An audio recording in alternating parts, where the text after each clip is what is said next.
Hello, everyone. Welcome back. Afternoon. Afternoon, Valerie. Okay. Let me share my screen.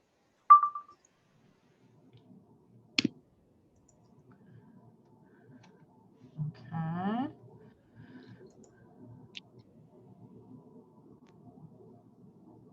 I like that 5-minute assessment. Did you guys see that? Did you guys look at it? I was going to play it so we can kind of talk over it and see. Did you already look at it? I did, because I've always been trying to figure out how to do the assessments to where it just becomes routine, and that 5-minute is like an automatic, because we already know how to do the in-depth one. Right. You know. Exactly. Exactly.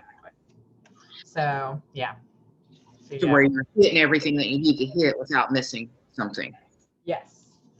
Good. Good. Good. Okay.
Okay, guys, welcome back.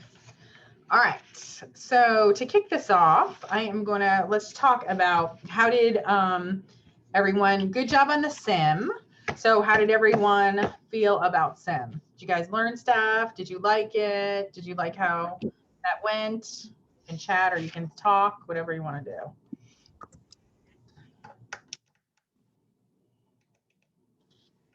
Yes, you liked it. Valerie liked it.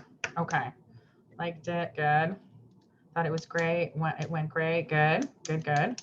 All right, good. So And we're going to do more and more like that. And you guys are going to see us developing more and more because you do get to work with all the stuff that we talk and like put it in place. Okay. So now what's going to happen and what I want, because, you know, just listening what's happening with 4th and 5th semester is that we want you to leave. What happens is you guys learn how to do a health assessment and a very thorough health assessment. And then you guys document it in DocuCare.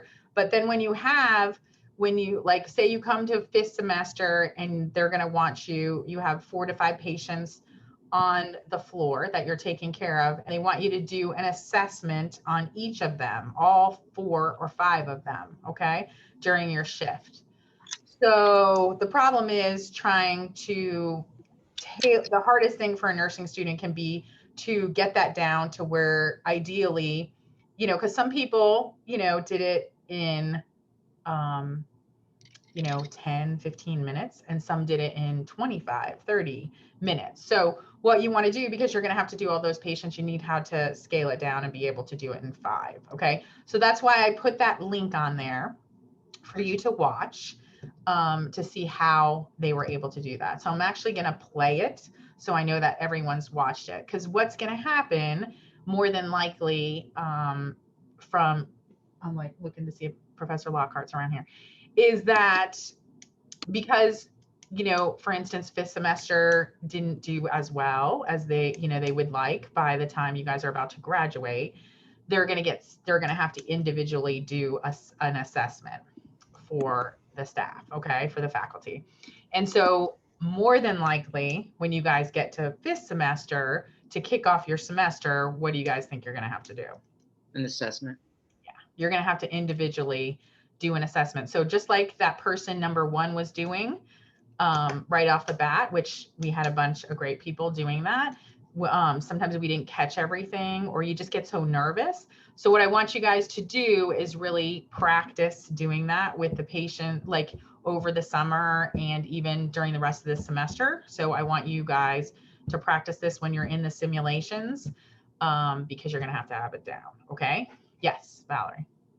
Just one quick question. So on the assessment that you're anticipating that we'll have to do, the 5-minute assessment that you're showing us that we try to perfect will be an okay assessment to do in order to, okay, I just wanted to make sure. Okay. Go in there, do what this like 5-minute assessment, which is comprehensive. You're kind of hitting up all the areas, and that is what they want you to be able to do. So basically you're learning all the assessment, and then you're scaling it down by the time you get to 5th semester, and you can knock this out, because you're going to have to do this on, 4 to 5 patients when you're in clinical and report off on how they're doing. And you have to be able to do this when you get out and practice, because that's what you're going to be doing. And then you're going to do that focus assessment. Like for instance, that patient was a respiratory patient in sim, and then you're going to go back and, do your albuterol treatment and then their lungs and all that kind of stuff. Be able to do like an in-depth on the focused problem that they have, but at the same time doing that 5-minute assessment on everything. Okay, I combine together. To get the information to kind of report off, or to take care of that patient, right? Because if you don't do that and you don't know, certain things that are going on, then you're, you just aren't doing. And that's something you want to do in the first hour or 2 of your shift. That's your goal. That's your goal to do. Now, does that always happen? No, but that's what you're trying to do first thing in the morning before we start passing out meds. You guys get there at 6:30, 7 o'clock, 6:45. Then you should get out there.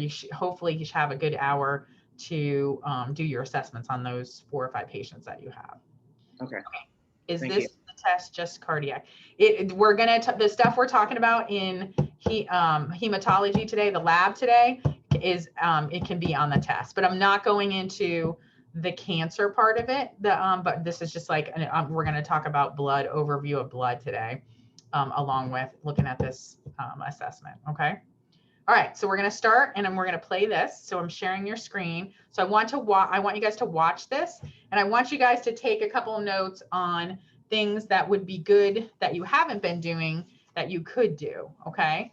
So I know you guys are all like watching this. Let's just watch this 5-minute video to kind of just kick us off.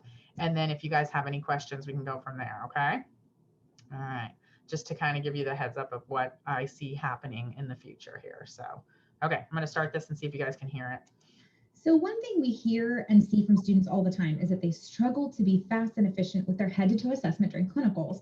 They get bogged down with the details of assessing every single body system, and it takes them 20, 30, or even 45 minutes on one patient.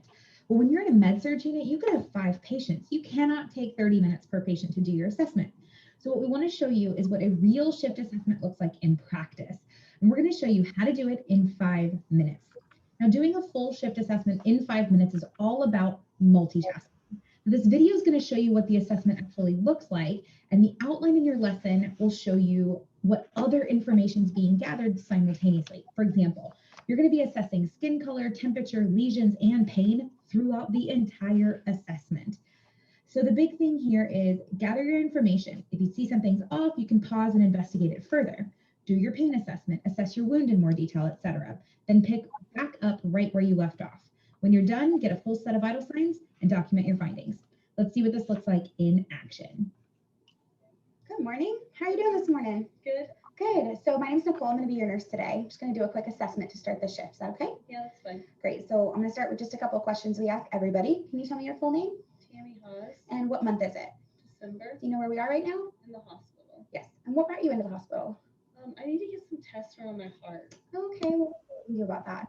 So I'm going to do the physical portion of the assessment now. So if anything I do or ask you to do cause you any pain, you just let me know, okay? Okay. All right, great. So I'm just going to start by looking in your eyes. Just look right at my nose. All right, can you open your mouth for me and stick out your tongue? Fabulous. Just look at your nose. All right, can you turn your head to the left? Look at your ears and to the other side. Wonderful. Just follow my finger with just your eyes, okay? Okay.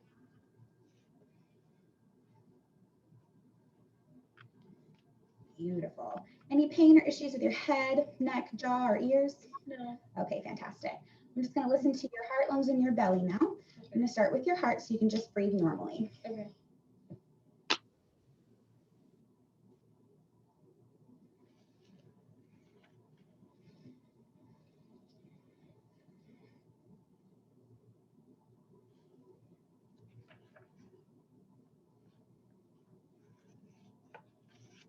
Great. Now I'm going to listen to your lungs. So just take a deep breath when you feel my stethoscope.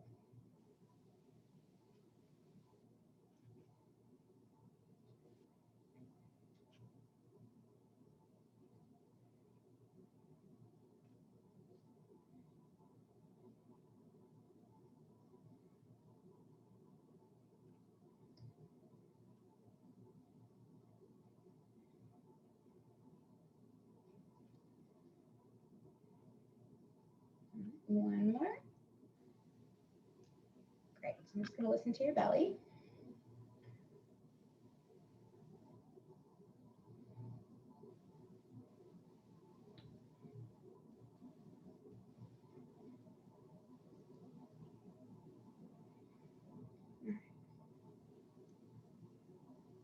Any pain when I press on your belly?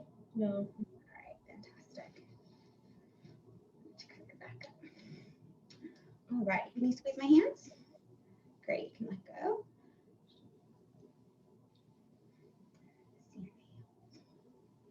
Awesome. All right, put your hands up like you're stopping a bus and push on me. Good. Turn your hands around, pull me towards you. Fabulous. Can you put your arms out to the side, up over your head? Any pain with any of those movements? No.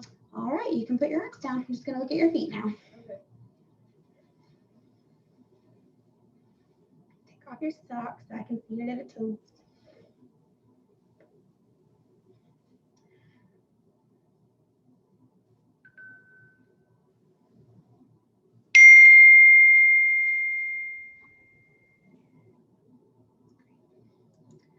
All right, can you push down my hands like you're pushing on a gas pedal? Good. Pull your toes back towards your head. Awesome. Can you raise your legs up off the bed? Don't let me push them down. Fabulous. All right, can you bend your knees for me? And I'm going to have you turn over to your side that way so I can assess your back. Great.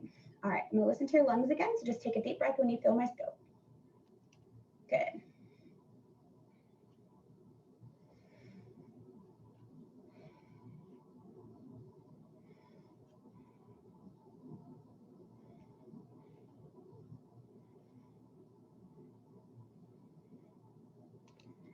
Great.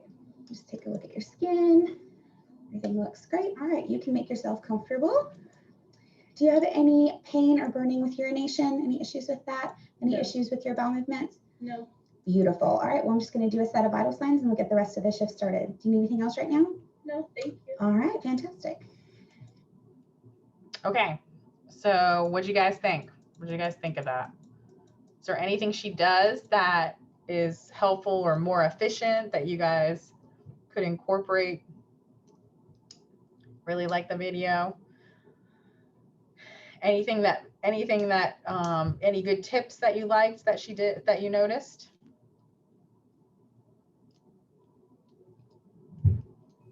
I like how she told the patient what she was going to do before she did it, and then told her, let me know if there are any pain with any of these movements. Okay. So like she knew that if there was any pain along the way, she didn't have to stop and ask over and over if she had pain. She just told her to tell her if there was any pain ever. Okay. All right. Anybody else? Let's see. Alexis, anything in particular that you thought would be that you could use? Yeah, very organized, just very organized and concise. Good, Michelle. I liked how she, like, while she was squeezing the hands and pulling, she was checking the skins and like looking at she also felt the pulses. Like she kind of covered it all at one time instead of, we kind of group it like, I'm going to check pulses now and then I'm going to do this. So I liked how she just kind of worked on a system like that. Yeah, good. Yeah, that reminds me that some of the students were asking me, well, how do you do respirations? And what I like to do is I like to take their pulse and then I pretend I'm still taking their pulse, but I'm watching them breathe and I'm taking their respirations, because when they know you're staring at them, when you're breathing, they figure out you're, counting their breaths, then they breathe funny, right? So there's like some tricks that you'll kind of learn. I really liked, let me call on a couple other people. How about Donick? Anything you saw that you could use that was pretty good? Yeah, she was fast and quick. Yeah, so that's interesting. Yeah. Okay, so good. So you guys need to practice this. Practice this with your family. If you're doing like extern shifts or working with patients this summer, just keep practicing it. So watch it, and if you have to document, I was watching one girl because I was looking for some different videos, and this is one that I asked Dr. Larker, okay, which one are you sharing with this semester? And she gave me this one. So it's a good one. So let's see, I liked how she went down the body through this. Yeah, so she did. It was a very organized. I do like the one thing. Let's see if anybody else has any. Anybody else have any? Renew, did you like anything? What did you like?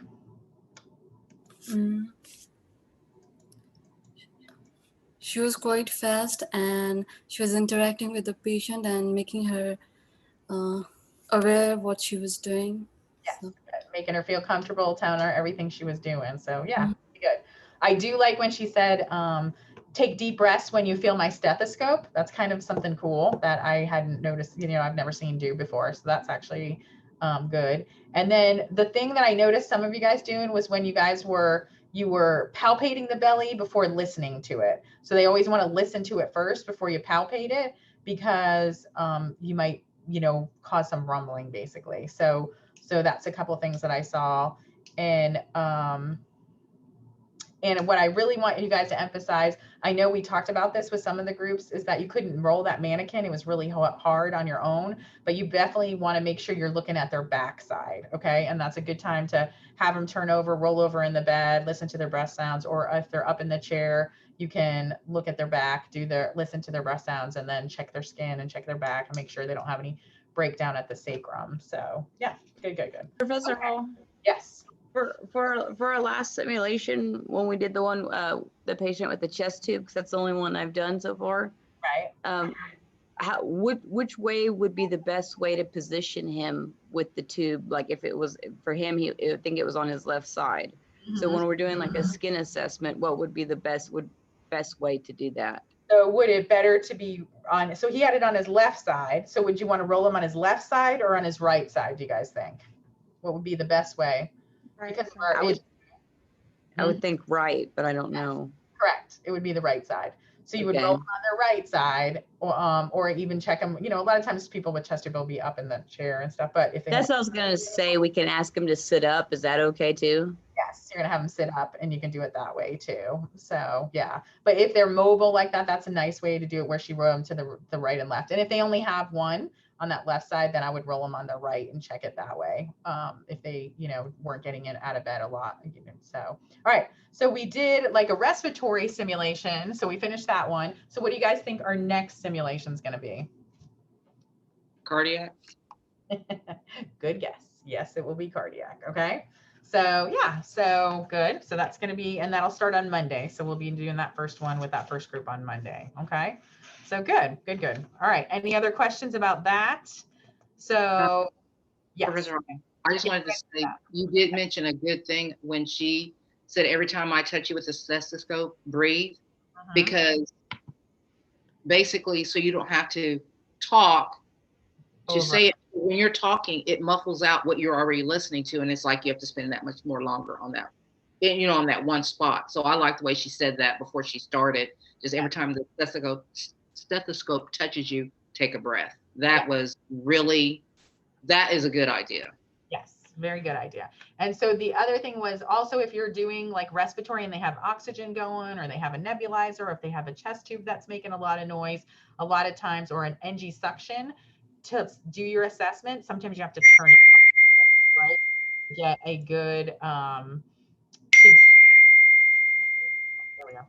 to get a good assessment for some of that. So some of you guys were trying to assess like the lungs and stuff, and it was really loud in there, right? So remember that you can turn that, you know, off for you know, a couple minutes to do your assessment, because sometimes a lot of that stuff is loud, and sometimes you can't do that. Like in the ICU, it's it can be hard to hear because there's just so many machines, and we get the patients get a thing called ICU-itis, with all the noises and whistles and alarms. So that's one of like the initiatives that we work on to try to not overstimulate the patient with the lights out and the, you know, turning some of the alarms off that normally you'll hear going off all the time, because it really can affect the patient really badly. So, okay. All right, so we're gonna get out of there so you guys know what that's about. So I really want you guys to work on that and get that down for the simulations coming up, and for going on to 5th semester and into your career, okay? All right, since I was having a lot of trouble with Top Hat, I put the content in D2L. So I'm gonna go off of that just because it's easier right now. So what we're gonna do is we're gonna start this unit. I put, I'm actually gonna start off and I put in a couple of things that I wanted to show you from cardiac. So I'm going to go to that section first. So those 2 things that I added, because I had some better pictures that I wanted to show you that I didn't think were so great with that other presentation that I did. So I'm going to do this and show you, I'm going to show you a couple slides to show you the difference between the arterial and peripheral venous diseases, just to kind of show you a couple more pictures and just show you a couple more slides for that. So let's look at that one. So I like this presentation a little better because it just is a little more organized, okay? And it kind of shows you the difference. So with those vascular leg ulcers, which we kind of ended with last time, we have that arterial, so we're the peripheral arterial disease versus the peripheral venous disease, okay? So you know the arterial, what I wanted to show you guys is that you'll see that the arterial is a lot more painful than the venous.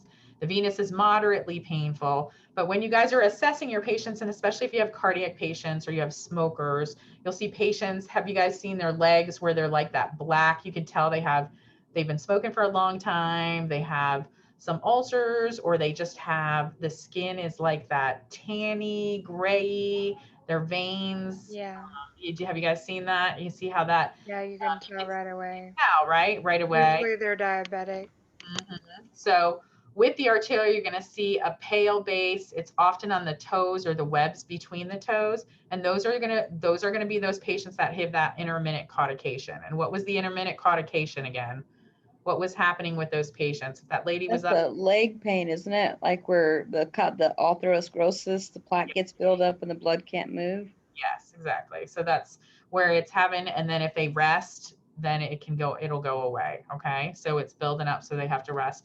And then the venous is that moderately painful, more of a pink base versus that pale, and often on the medial and lateral aspects of the ankle. So here's some pictures that I put in so you can kind of see. Now, do you guys think that's easy to identify the difference, I guess? Would you kind of know it off the bat, maybe from this picture?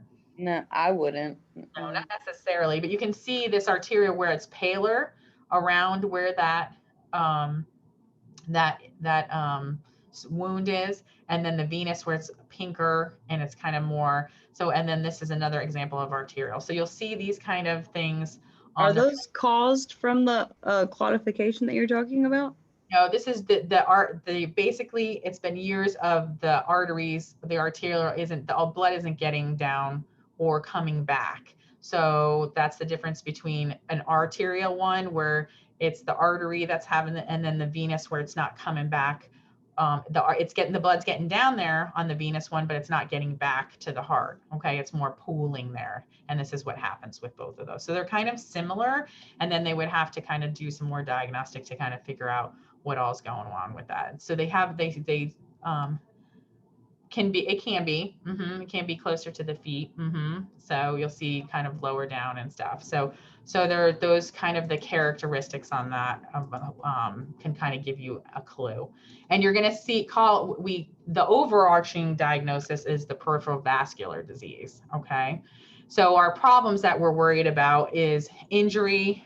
If we injure it, make it worse, the infection, getting an infection, it getting gangrenous, and then having an acute occlusion where it's not flowing at all, and we're losing our pulses and stuff, okay, which is going to go into that gangrenous series, okay. All right, so this is kind of showing with the artery, the arterial, what's happening. It has that intermittent claudication, the cool temperatures, the diminished pulses, the pale. So, and then you get that thick, you can get that nail thickness and rigid because it's not getting that down there. What we use for these arteries are usually non-restrictive bandages because we don't want to tighten the already issue where the blood's not getting down there. We can use some enzymatic agents that are going to break apart that necrotic if they have that. And then we can autolytic debridement dressings where they're going to take off that dead tissue. And when we take the dressing away, it's going to peel that off. Okay. Here's some examples of it. So we want to keep the wound clean. With saline, we use dry wound bed and skin surfacing. We can apply skin protectants around the wound. So if you guys are taking care of a patient and they have that dressing on, you might not be doing a dressing change like every day. It might be on there for a certain amount of time and say, they put the dressing date on it, but then they say, oh, in the nursing, we're going to keep that dressing on for 7 days. So a lot of times the wound clinics will work with these types of patients and kind of tell you how long we want that dressing. But sometimes if they get like saturated or they get moved, a lot of times they'll have some supplies in there for you. So if they do, it does come off because dressings come off, quite often because people are moving around in bed. So then we have to know the game plan of what we're doing with that particular wound and how it's looking. And I told you guys the fact that a lot of times we'll take pictures. Sometimes we'll take them daily, sometimes, and the wound clinic might do that. So you're going to kind of find out when you get to whatever facility you work at, if you do this kind of care, of what their protocol is. Do they take a picture right when they come in? And then do we take it daily or do we take it? And we always put, what did we say we put in that picture so we know like if it's zoomed in or out? What did we say we like to put in those pictures when we take pictures of these kind of things? Something The measuring tape. Scale. Yeah, some kind of measuring tape. And you'll see a lot of times that you'll have paper rulers that'll be in your cart to use that have a ruler on it that you can do, or you have, so they're usually a lot of disposable. Even the wound stuff will have, like if we're marking a wound or doing a colostomy or something, we have that colostomy where we can cut that wound out and then it'll have a ruler on the top of it. So we have a couple of different things in the supplies that we have rulers on that you can use. Okay. And then enzymatically to sloth, or first the sloth of the eschar, and then cover with gauze dry. And sometimes we do wet to dry. Have you guys heard about those wet to dry, where you soak the one dressing and then you put a wet one on and then a dry one, and then that'll dry eventually, and then you'll be changing it like that. So depending on what kind of treatment we decide to go with. All right, here's some examples of, we're going to see, hold on. Sorry, guys. I went up here. Of different kind of where we're having these circulation problems. You see where you can see the paleness versus the redness, and then you can see. So we're going to talk about this. So arterial constrictive ischemic disorder. So you're going to see that Berger's disease, and that's related to the smoking. Okay. So non-atherosclerotic, and I have some explanation down below there. And then you're going to have no other a lot of times with this, it's no other cerebral vascular disease risks like hypertension, hyperlipidemia. And then we do those exercises. Did you guys remember those exercises? And I've heard some of you guys talk about it, where we go 45 degrees, then we go vertical, or we turn the legs back to horizontal until the feet become warm and pink, and then we dangle and until the Ruger occurs, and then return the legs to a horizontal position. So we're kind of showing that, what they're doing in different exercises to work that and try to get that circulation better for those patients, okay? For the Raynaud's, we talked about that was young women, and I told you about that girl that got really cold fingers, and it's associated with a lot of autoimmune diseases, most common in women, and it's relieved by stress management and protection from those extreme temperatures, okay? All right, so for when we're looking at the treatment of vascular leg ulcers, we talked about those TEDS hose, continuous compression, because we want to get that circulation, we want to get that blood back up to the heart. So we might do TEDS if it's healed, if they don't have a sore down there, and these Una boots or layer dressing up to if the ulcers are open. So they're going to protect those and then kind of have the compression going at the same time. So we do clean and dry extremities and protect from injury on that. Okay. All right. There's a couple questions in here so we can see so in this one, what do you guys think? A patient with a peripheral vascular disease has marked peripheral neuropathy. An appropriate nursing diagnosis for this patient is, what are you guys thinking for that one?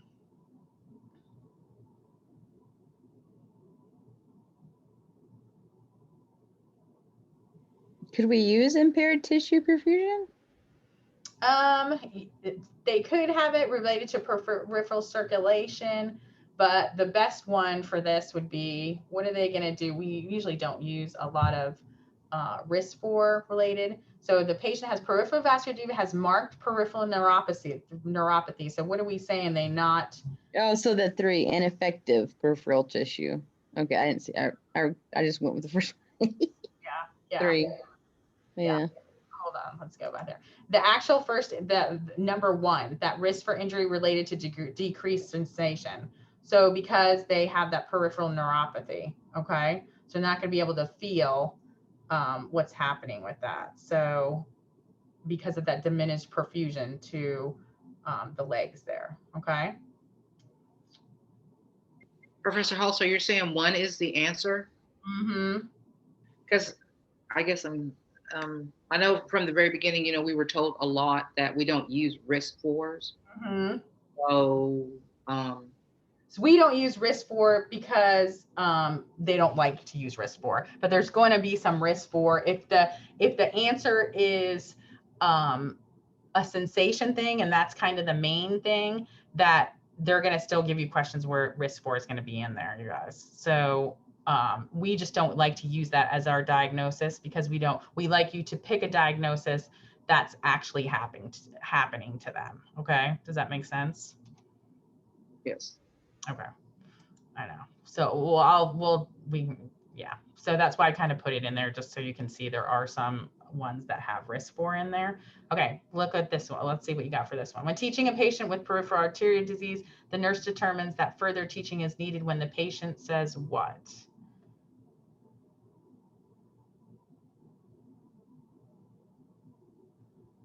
You guys can see these answers. I should put it down there. What do you guys think this one is?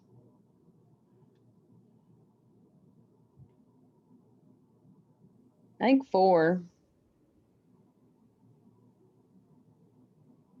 Okay.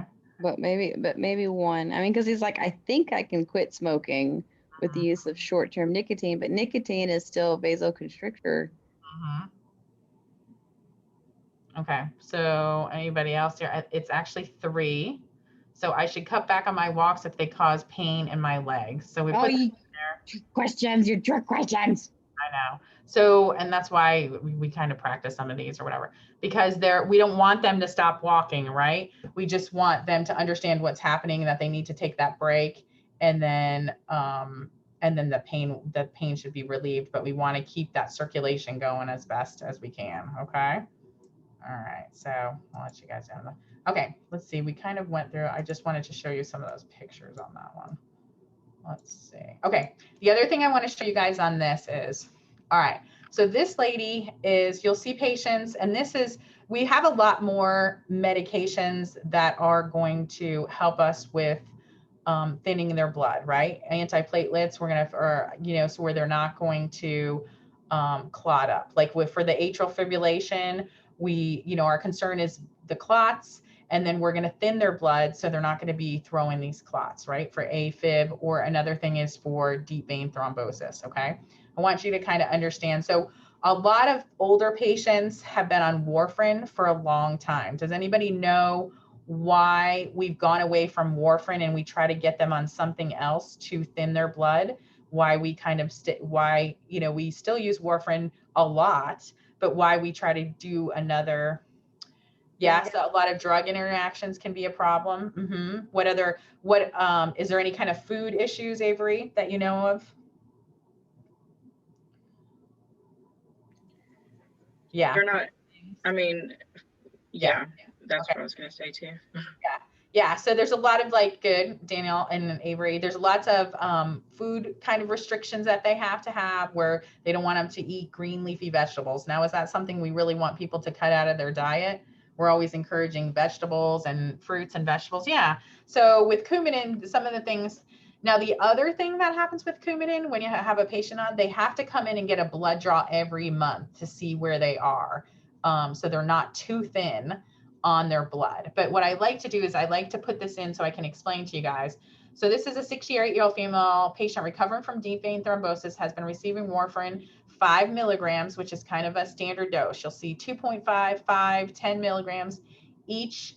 And they usually take it at dinner time or right before bed, like in the evening time. Okay. Usually 5 o'clock, sometimes 9 o'clock, but a lot of times the standard is like 1700, 5 o'clock for the last 3 days. And today her prothrombin times results are such. So what I like to do, so there's a rule of 10. So to know if PTT versus PT matches up with heparin or Coumadin, do you guys know this trick? You count out how many letters are in heparin and how many letters in Coumadin, and you know that there's a rule of 10. So it has to equal 10 letters. If you put Coumadin and then PT, or heparin and PTT. Did you guys ever heard of that before? So HEPRIN. Okay, I think we're missing a letter out of there, right? 1, 2, 3, 4, 5, 6, 7, 8, 9, 10. Yeah.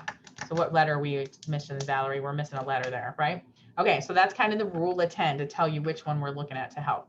Now what happens, so if we're looking at, this is their result, their pro time is high there. So, and an INR is kind of the number we use to, that's the one we like to use for our Coumadin when we're trying to thin our blood with these patients who are a lot on Coumadin. So they have, if we took our blood, then our Coumadin, our INR is going to be a lower range here in the less than 1 on that for an INR. Now, what we want to do is we want to usually get a patient between 2 and 3 on their range, okay, for Coumadin. So they're giving you the INR for a prophylactic venous thrombosis. We want our INR range between 2 and 3. So if we're giving them 5 milligrams an hour, or 5 milligrams a day. So if our range is like 4, what are we going to do with their medicine, do you guys think? What are we going to have to do for a couple days with their medicine?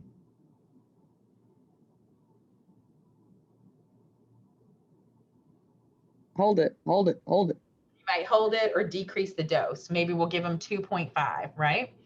Okay, so now we've been in cardiac, we've been talking, so this is all the range for a venous thrombosis, a PE, a tissue heart valves. Okay, so now if you guys look, the thing that'll stand out the most is, say this patient has a mechanical heart valve put in. So say their mitral valve is replaced with a mechanical prosthetic valve. What do we want their INR range according to this chart to be?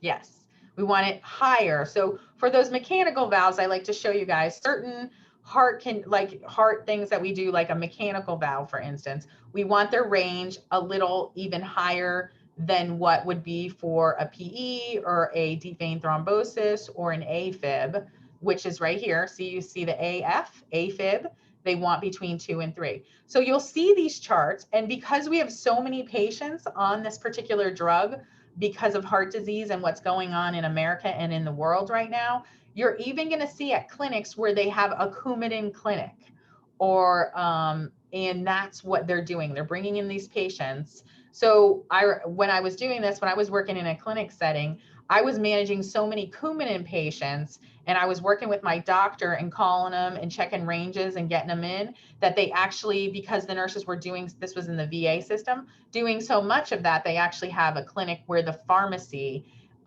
like someone's trained just to do that particular thing, okay? Because this is such a big thing right now. But I want you to understand what they're doing, okay? So I had a gentleman that came in and his INR range was 8. So what are we concerned with an 8 INR range? His blood is too thick? Yes. No, it's going to be the opposite. His blood is too what? Blood is too thin. We've got it Is too. that protamine sulfate antidote? Or no? Is that So you can use like vitamin K. They'll do vitamin K? like, yes, to help with that. So my concern was this patient didn't want to go to the hospital. Yes. Yes, for that.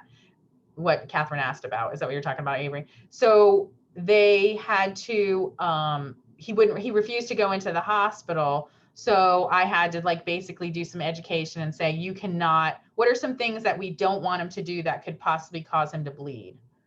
What do men like to do to their face, that maybe, or what Shave. yeah, Shave. brush your teeth, shave. This is going to be where I was like, basically telling, listen, explaining to him what the range is, where he was. And basically I told him, I'll let you go home, but your family needs to wrap you in a bubble. Basically he needs to live in bubble land, because if he bleeds at all, if or gets cut, he could bleed out very quickly. Okay. So, I mean, these are some of the things that patient, he needed to go to the hospital, right, to get this resolved and give him some things to thicken that blood up, but he refused. So then I had to do some scare tactic education, because I was so worried about this guy. And this was a gentleman I had known for, a couple of years. So, and had been working with for years. Okay. So do you guys understand? I like to explain that because Coumadin is a big thing that we use. Okay. All right. Good deal. Okay. And it ties in with the deep vein thrombosis. So that was one of the things I wanted to show you guys. Okay. All right. All right. Let's get out of that. Any questions about that? I just wanted to kind of show you guys a couple extra pictures and stuff like that. On that one. What's Okay. what was up with that question on that last slide? I don't know what was on the question. Was it a question about deep vein thrombosis, or what was it? It just said questions, and it had a cool tattoo on it. Oh, yeah, the tattoo. Kristen knew what I was talking about. Yeah, no, it was just the end of a presentation that they put a tattoo on it. I don't think I didn't put that tattoo on there. They were just asking, does anybody in the class have questions, basically. All right. All right, let's go to cardiac again. And I want to show you one more thing on this. So this EKG one that I put on down here on the bottom, it's a practice one. It has the EKG. It's the same kind of thing that we were, just some other pictures of ones for you guys to practice, because there's going to be quite a few EKG strips that I want that you on the test. So you guys need to learn all of those. Let me download this. But I want to show you guys on this one at the end. It has some good slides with the ST elevations. So I was looking some more pictures to just kind of go through that. Professor Hall? Yes, ma'am. Sorry, quick question. Can you explain again why is risk for injury, like the first question? Because I'm still confused. Why is risk for injury? Okay, so risk for injury, that they have neuropathy, right? So they can't feel well for because of that. So we're worried about them injuring themselves for safety reasons. Basically, you're always going to look to the kind of safety problem that's going to be the number one on that question for any of those NCLEX. The whole test is a safety test, right? So when there's an option of a safety issue in there, you need to look at that one for it. Did you say the answer was risk for injury or what? Yes, risk for injury there.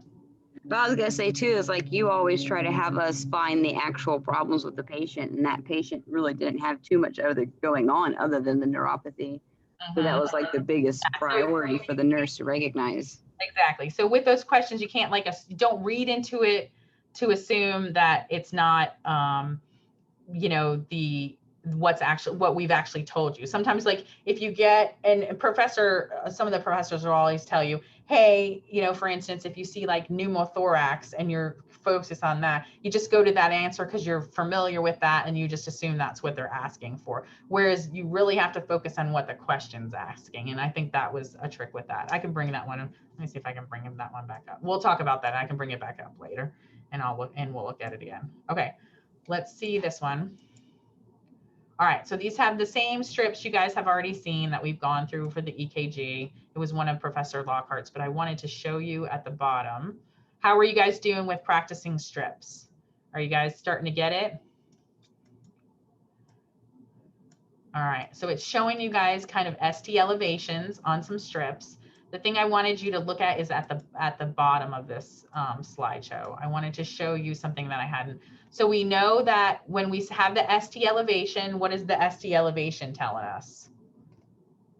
What are we thinking with an ST elevation versus an ST depression? Okay, if we draw those isometric line.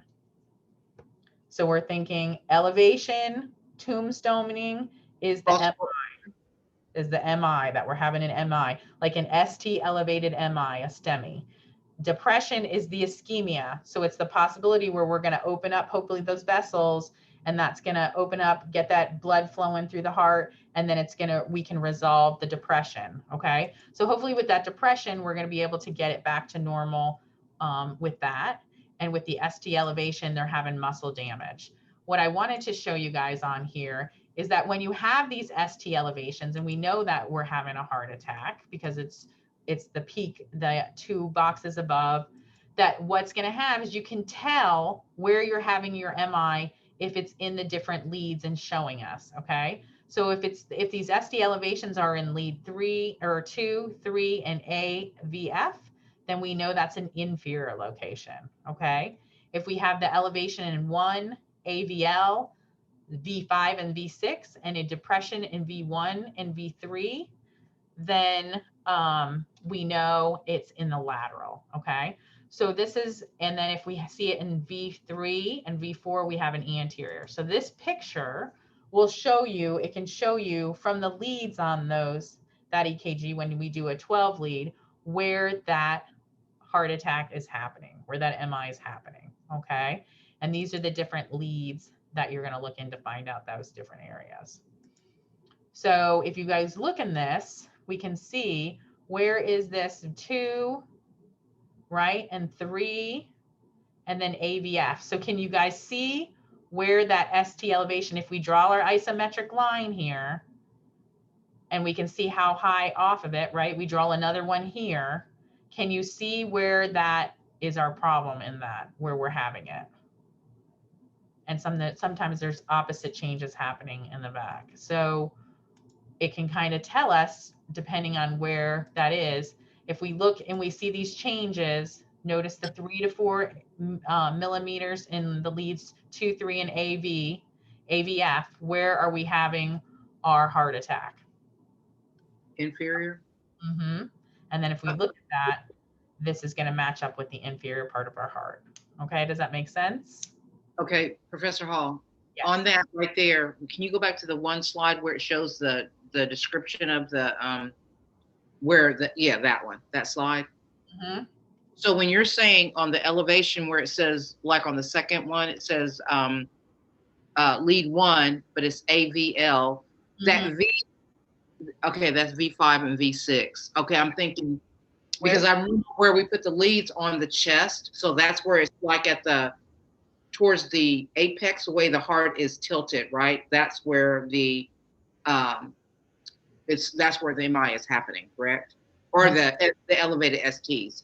Yeah, so if we look on that, if we look on this, they're showing those lead 1, AVL, V5 and V6, and depression in V1 and V3 is in the lateral. So here's, if we look at the lateral, which isn't even on there, there's an anterolateral, but we'll see that, the back side basically. So you're gonna look, this would be lead 1, lead AVL. You're gonna look in and you're gonna look V1 through V3 here. And then you're gonna look depressions in V1 and, I'm sorry, 5 and 6. And then depressions in 1 and 3, okay? So I just want, you don't have to memorize it, you're not gonna have to know this. I'm just trying to explain to you guys how that works with a 12 lead, just to understand. It's something down the road, but I just want you guys to be familiar with what they're, how this matches up, right? Because if you guys look, if you guys, any of you guys have those fold, where you put your paperwork for clinical and it's a fold binder, like a fold clipboard. A lot of you guys have that.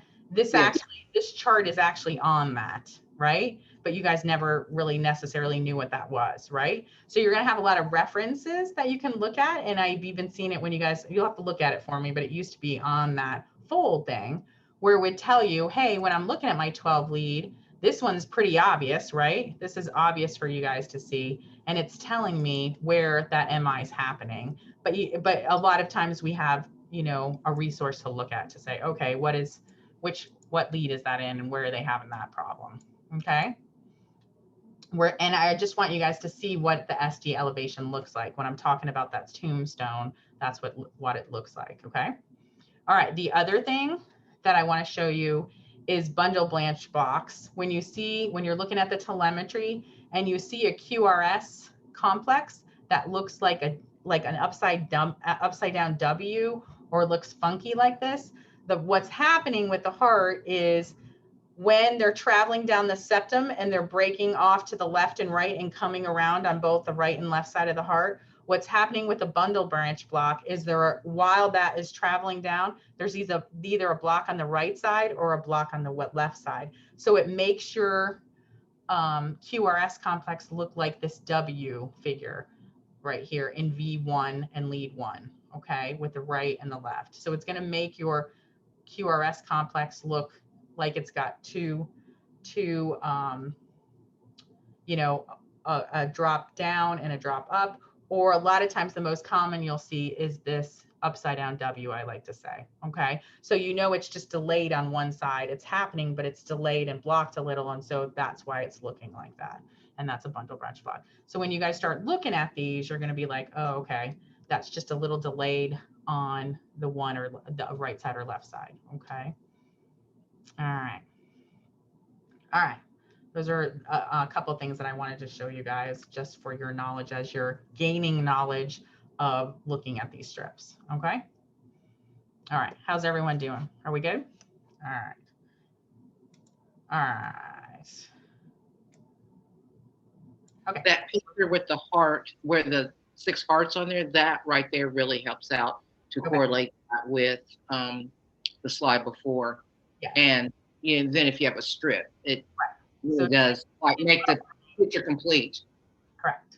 All right. And we're going to be looking at some of that kind of stuff as we're practicing with the patients, so you guys can identify that stuff. Okay. All right. All right. So let's get out of here. So we're going to get out of this here. All right. And then we're going to start kicking off with some labs to go with this. Okay. So I want you guys to start. We're going to start off with this hematology introduction. So if you guys can get that up, we're going to do that one. All right, who's getting good with blood draws? Anybody get the opportunity to draw some blood in clinical? Nurses get real good. Yes, Taylor, good. How many tubes did you do, Taylor? 4. Ooh, look at you. That's good, girl. Me, but I do that for work. Oh, Annie, I forgot that Annie did that. What's the Annie? What's the hardest patients? What's the most difficult patients to get blood from, would you say? I would say if they are overweight and dehydrated. Okay, yeah. That's a bad combination, right? We've had to take them like up here. Up there in their shoulders. Way up there and draw. Yeah. Okay. That, when they're like having really bad edema. Oh man. Yeah. So have you guys ever had to draw from a person's feet or between their fingers? Yeah, in between their fingers. We almost had to do their feet. Yeah. So if it gets really bad, you guys, if a person's really bad, yeah, their feet is an option. Do you draw with a butterfly or do you draw with a tube, like a vacutainer kind of tube? A lot of times. What do you like to draw better with? I do the vacutainer. Do you? Okay, yeah. So why would she do a vacutainer, Annie? Tell them why you would do a vacutainer over a butterfly. What's the benefits of that? I just like it so you can use the guide to like push the tubes on and off. Yeah, I just like push one tube, get it off, push another tube. Like it just goes by so much faster. How long have you been drawing blood for? Many months. Yeah, good. Yeah. So the more you do it, the better you're gonna get at it, right? And the reason that you would use that vacutainer, like Annie's talking about, where they have the sleeve where you're going to push the tubes up onto the needle that's encased in that, is because the butterflies are nice to use, and I actually like using butterflies. I think they work pretty well, but there's less needle. It's going to break. It could break up your yes, the vacutainer blows veins because it's high pressure to can. But if you're good, the more practice you get, you get really good at it. The butterfly it's smaller, so it can break up your red blood cells. So your blood sample wouldn't necessarily be as good. So the vacutainer, you can use bigger needle sizes on there and you can get better samples of blood. But it's more high pressured, like Iffy was saying, so it can blow veins pretty easily. So, but the more practice at it, the better you get with that. Okay, good. Pulls blood through the syringe and takes forever too. Yeah, that can happen too. So yeah, so you can't, especially if you have a lot of tubes to get, that can be a smaller needle to do, or a smaller site to get that blood off. All right. Professor, yes. On drawing blood, normally, is this a protocol for most hospitals that if they have a HEPLOC in, you do not draw blood from the HEPLOC? Yes, a lot of times you're not going to do that because you're going to blow the IV a lot of times if you use it a lot. Now, if you have, so a lot of times you'll see, especially if they're coming into the emergency room, where they'll put the IV in, the nurse can do it, put the IV in and then draws the blood off of that IV, and then they hook their fluids up through that. So that's the goal, is to try to get that blood while they're starting the IV. And the emergency room nurses are really good at that. Like they get really good at sticking the IV in and then drawing those tubes off, whereas the lab doesn't have to go and poke that in. So what do you do? I mean, because what it is so far, and whenever I've gone and done clinicals, that's what is being done. So, I mean, because the last person that I seen that on, they allowed me to draw blood on him, but he was so constricted and he had so many scars on his arms and things. I mean, is that when you do need to really like go to either the feet or somewhere on the leg or something like that to draw the blood instead of getting it from the vein? Because I don't know, it seems like everybody is going to the HEPLOC to draw the blood. Well, and I know that if the HEPLOC works to do that and they're okay with doing that, then that's fine. So if they're able to get that, because a lot of times I'll try a hep lock and I won't be able to get enough blood off to do a blood sample. But if they can, then that's good. They can do that. So, and then if you have like an art line that I said, like that you'll put in the artery, you can draw it off of that too. So yeah, so if they're able to get the blood off of there and do that, that's fine. But a lot of times I haven't in my career had a lot of luck with that. So, but they might be doing it more and more than, you know, they used to be. So has a lot of you guys seen that where they're drawing blood off of the hep lock? Because you're going to flush it and check it and see if you can get good blood flow. And a lot of times if they've had it for a couple of days. Okay, good. So if they're able to do that, yeah, definitely worth not sticking that patient again if you can get the blood off that you need. Good. Okay. So that's good if they can do that. If they have a good vein that they can do that. So, okay. Are you going to get a review like leadership? No, Dijon, because I want you guys to learn all this stuff. I don't want you to focus on a certain thing. So we're not, no. So, all right. Some patients will have you try that first. Yes. And some patients know that because they don't want to get stuck, right? So they're like, can you please draw it out of my hep lock? So, okay. Well, let's look at this. Let's start off with blood. So we're going to do a little introduction. So hematology, what is hematology? We know that that's the word for what? Blood, right? Study of blood and blood forming tissues. So, and we can get that in our bone marrow, our blood, our spleen, and the lymph system, okay? So what is, if we look at this, we know that blood is formed in that soft material that fills the central core of the bones. So there's two types of bone marrow. We have that yellow, that adipose, and that red or that hematopoietic is, what's the other name for adipose or that yellow? What else do we call that? Fat, good. Okay. So we know that that bone marrow produces those cells, and these are the bones that we're going to most commonly find that cell production in those flat, irregular bones. So a lot of ends of the long bones, the vertebrae, our sacrum, our sternum, our ribs, the flat cranial bones, and then our scapula. So those are the big ones that we'll see where that bone marrow is being produced. Okay. And what happens with that is you're going to have the marrow is able to respond to the increased demand for various types of blood cells by increasing production via that negative feedback system. Okay, so the various factors can be that erythropoietin that cause the differentiation of the stem cells into a certain type of cell. Okay, so I like to show you guys this diagram, and we're going to do this here in a minute.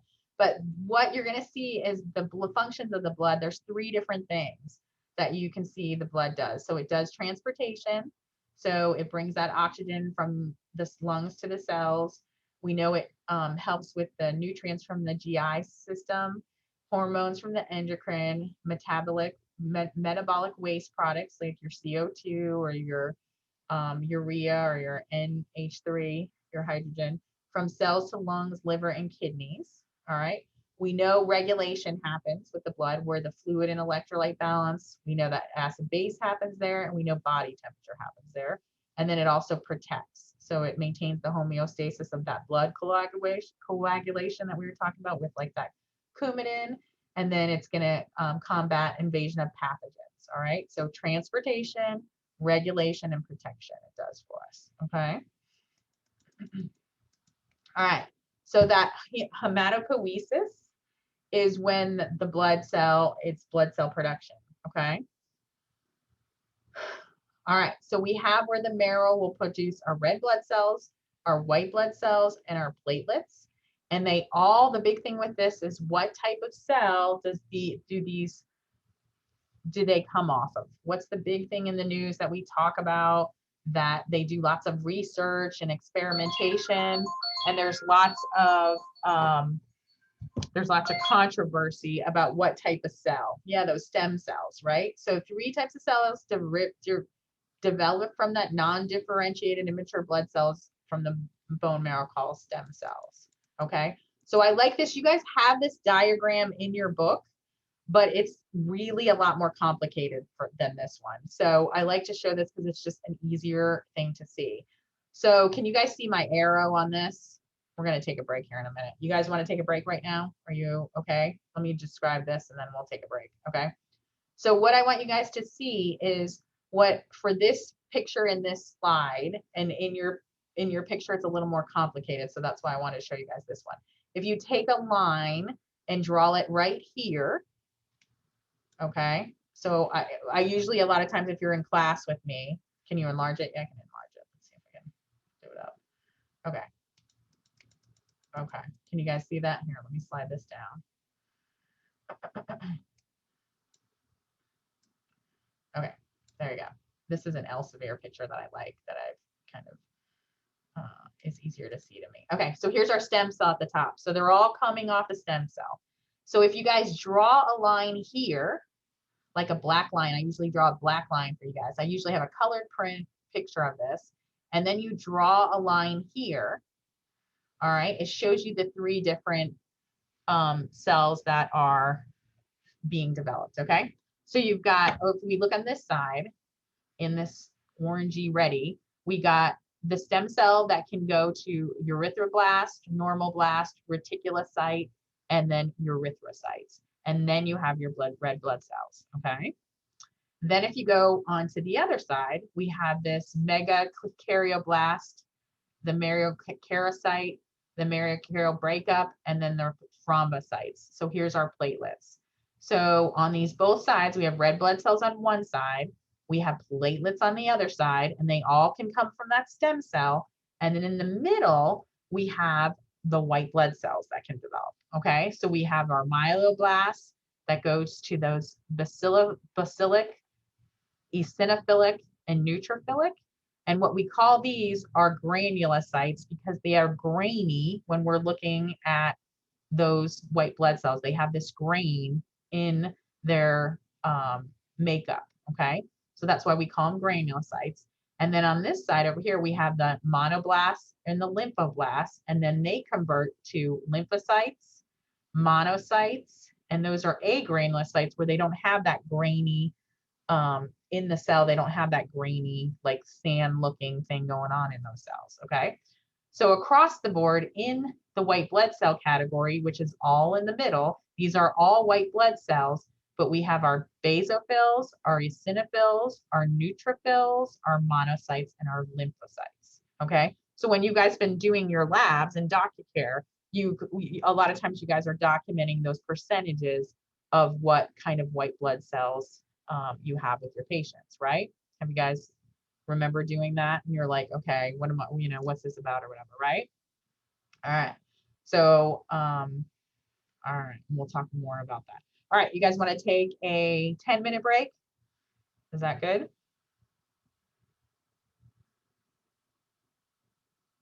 Let's see, where is everyone's? Sounds good, thank you. Okay, so we're gonna take a 10-minute break. So come back at, we'll say 2:15, okay? Give everyone a quick break and then we're gonna come back at it here. I'm gonna pause this here.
Okay, is everyone back?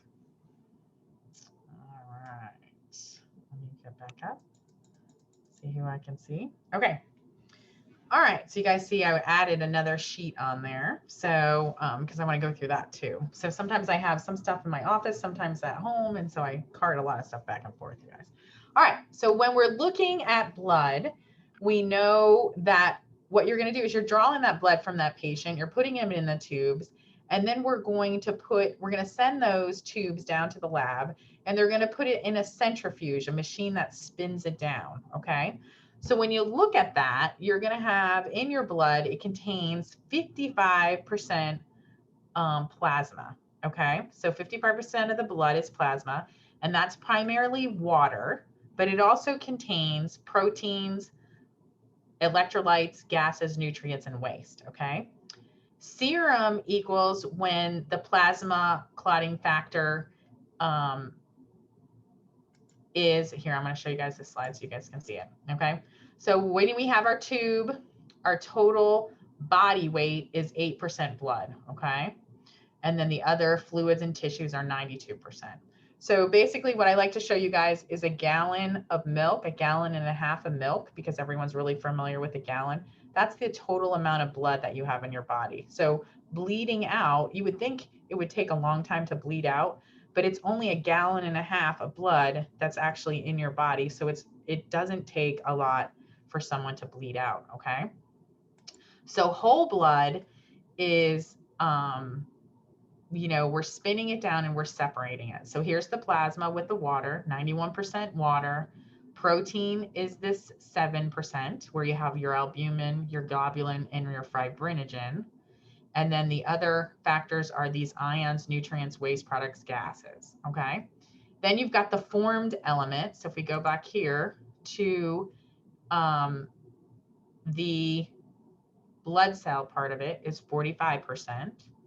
And in that, we have our erythrocytes or our red blood cells, which is the O2 gas transportation that's happening. We know what our red blood cells, we know when we put that pulse ox on that we're reading those red blood cells through our beds of our nails, especially we have to take that nail polish off if a female has nail polish or whoever has some nail polish on. You look, leukocytes, which are red blood cells, another name for white blood cells, which is protection from infection. And then our thrombocytes or our platelets are for the blood coagulation and clotting. So when we talk about serum with the plasma, that equals the water and all the rest of these proteins, electrolytes, plus the plasma clotting factors, okay? So here you can see a good breakdown where we're spinning that blood, and I have some pictures at the end to show you. And then we're getting the plasma at the top, and at the bottom we're getting those formed elements. So we have our ranges, and I have another sheet that I just put on the site that we're going to go through, where you have to memorize these numbers, you guys. These are, I have watched a lot of videos for NCLEX and what lab values you guys have to know. So the sheet that I just put on has a little practice sheet for you to do, where it has the values that you have to know for NCLEX. This paper is the first one, and then followed by a paper that you guys can write in numbers to practice, okay? So I just put that on because I had it here in the office and I forgot to scan it, okay? So platelets, 150 to 400,000 for your platelets, okay? That's the normal range for patients. Now, if you guys get a question on NCLEX and they're gonna make it really obvious. So they're gonna say like their platelets are 70,000, right? They'll cut them in half. So any questions that I've seen on this particular, on lab values, they're gonna make it really obvious that it's out of range, okay? Because these are some of the numbers that you are gonna have memorized, all right? Then with the leukocytes, we see that those leukocytes, or the white blood cells, break down into neutrophils. And we want to remember the word new, because those are the new ones that get developed that come running to the site for inflammation. So neutrophils, lymphocytes, monocytes, eosinophils, and basophils. So it tells you what our percentage ranges are for those for a patient who isn't having issues. And then our erythrocytes, or our red blood cells, okay? So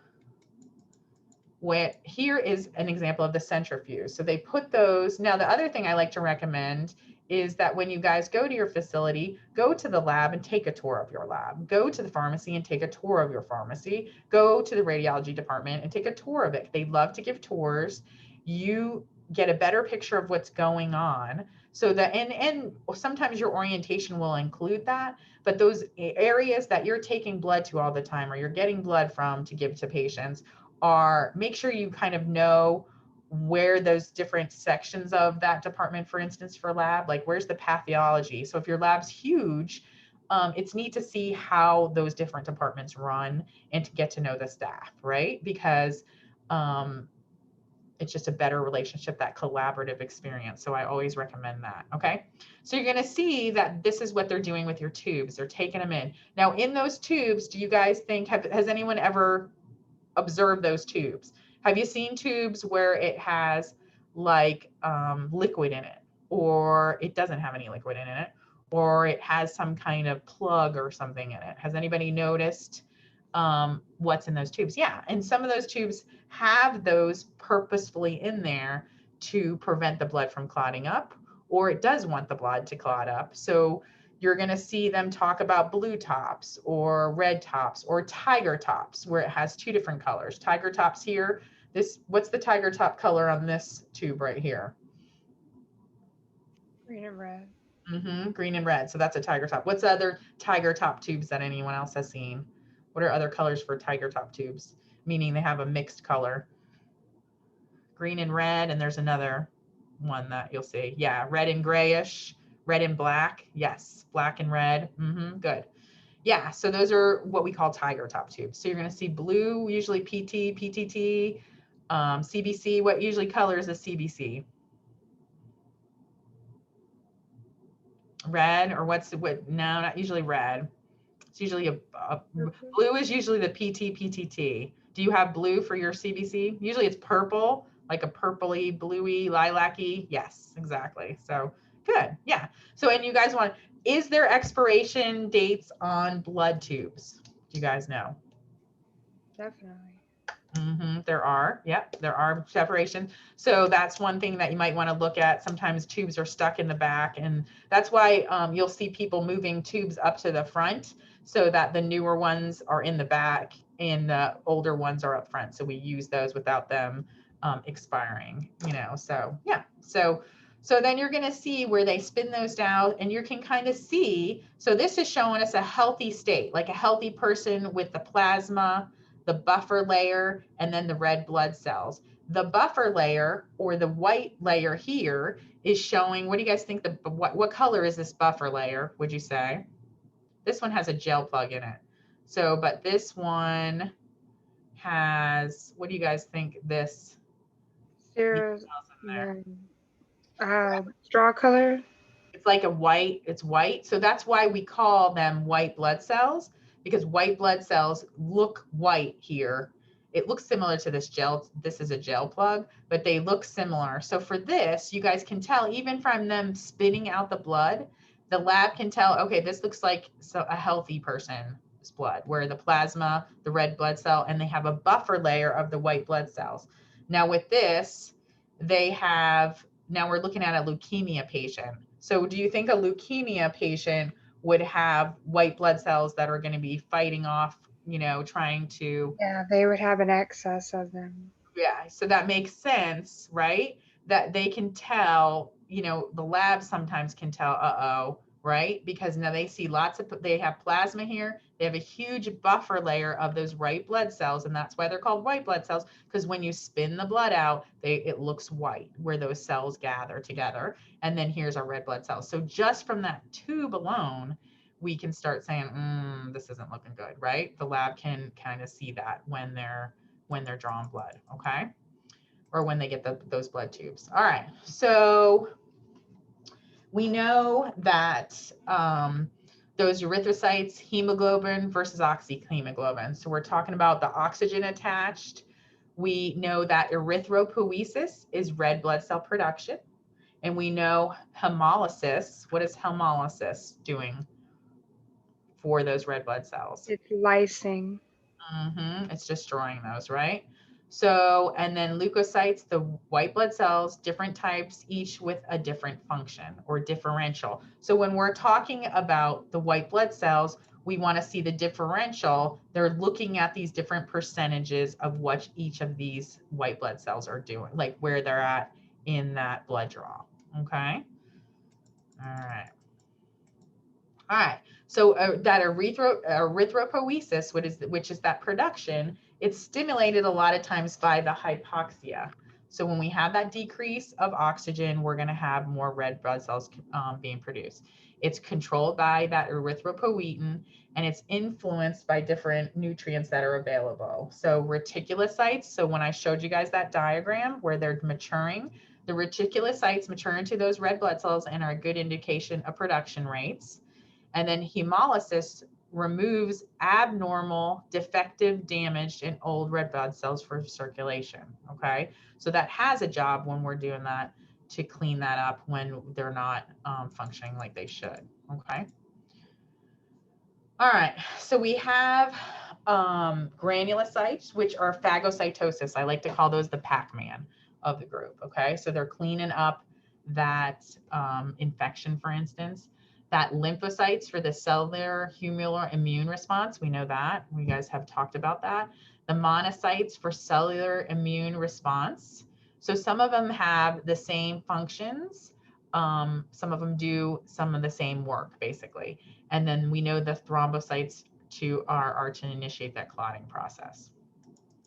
All right, here's a diagram that is that we like to use to kind of show what's happening. Okay, so here's our granulocytes. So those cells that have that grain in there.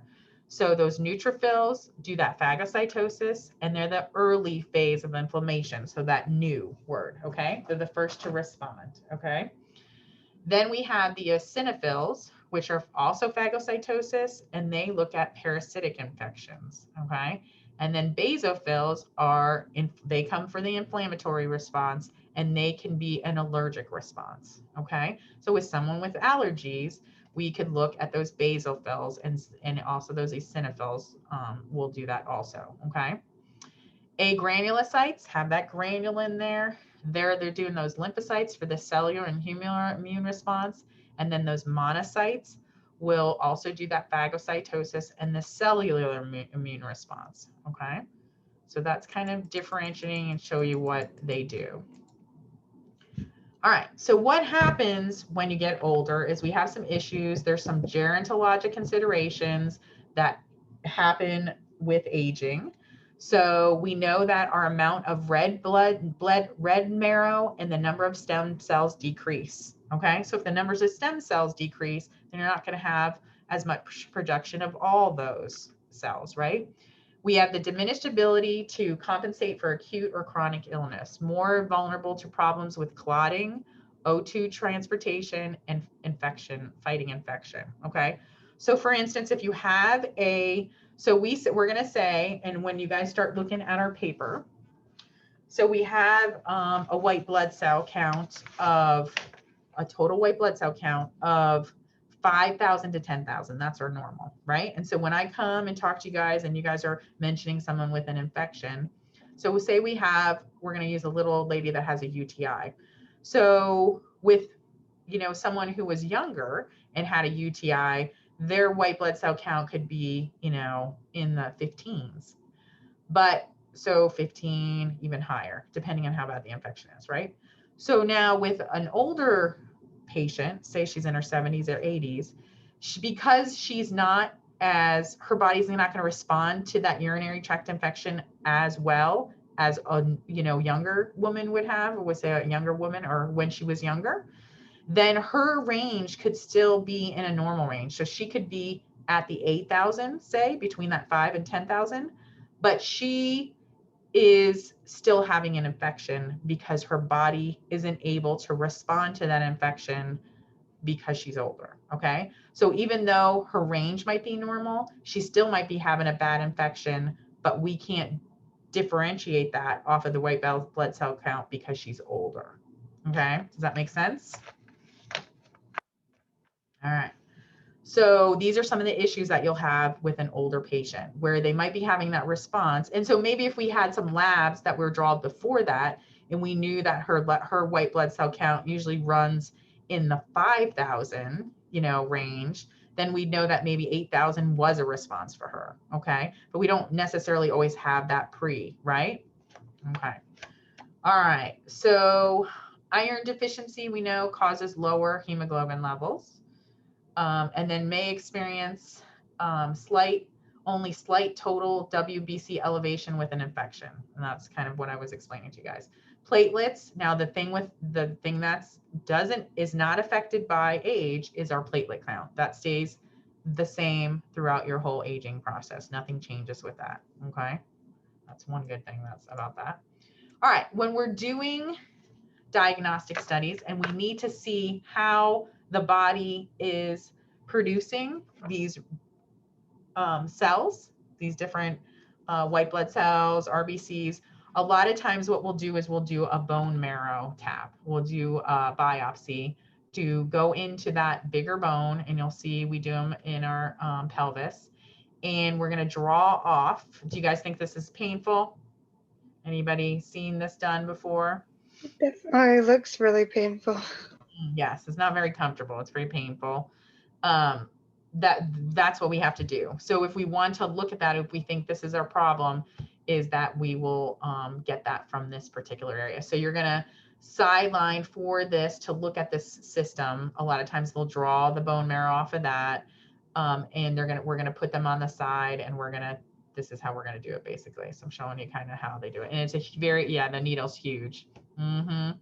So are they awake for this? They are. A lot of times they'll give them medications to numb, like a lidocaine there to do it and stuff. But sometimes there's a lot of controversy about using lidocaine or something that'll numb. We used to do, like, especially with kids, now we have like an Emila cream that you can, like, say we're going to start an IV on a child. We can put like some cream. It looks like just white ointment that we can put on. So like, say my vein looks good here, right? I'm going to put the cream on there with like a Tegaderm that I can see over, and I'm going to let it sit on there for 30 minutes. And hopefully that'll numb where I'm going to stick to put that child, because it's hard to stick a child.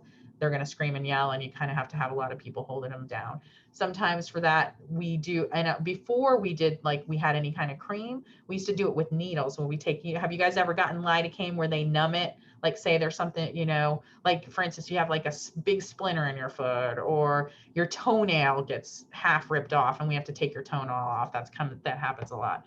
Yeah, so they numb it up. So the controversy was that is you're sticking them with needles to numb them up. So maybe it's just easier to stick the needle in and not do the other needles, which a lot of times the other needles are smaller. So some people say just go and get it done with versus sticking them with more needles to numb them up. There's kind of that controversy. But a lot of times we'll use lidocaine to numb them up and do that. But it's still painful, right? Because you still have nerve endings, and it's going to cause a problem with that. All right. So here is another blood issue that we see is called DIC, disseminated intravascular coagulation. All right. Now this is a problem where this is critical. It's an emergency. Okay. It's the release of factors that promote clotting and bleeding. So the problem is your blood's clotting and bleeding at the same time. So a lot of times with DIC, it can happen with trauma.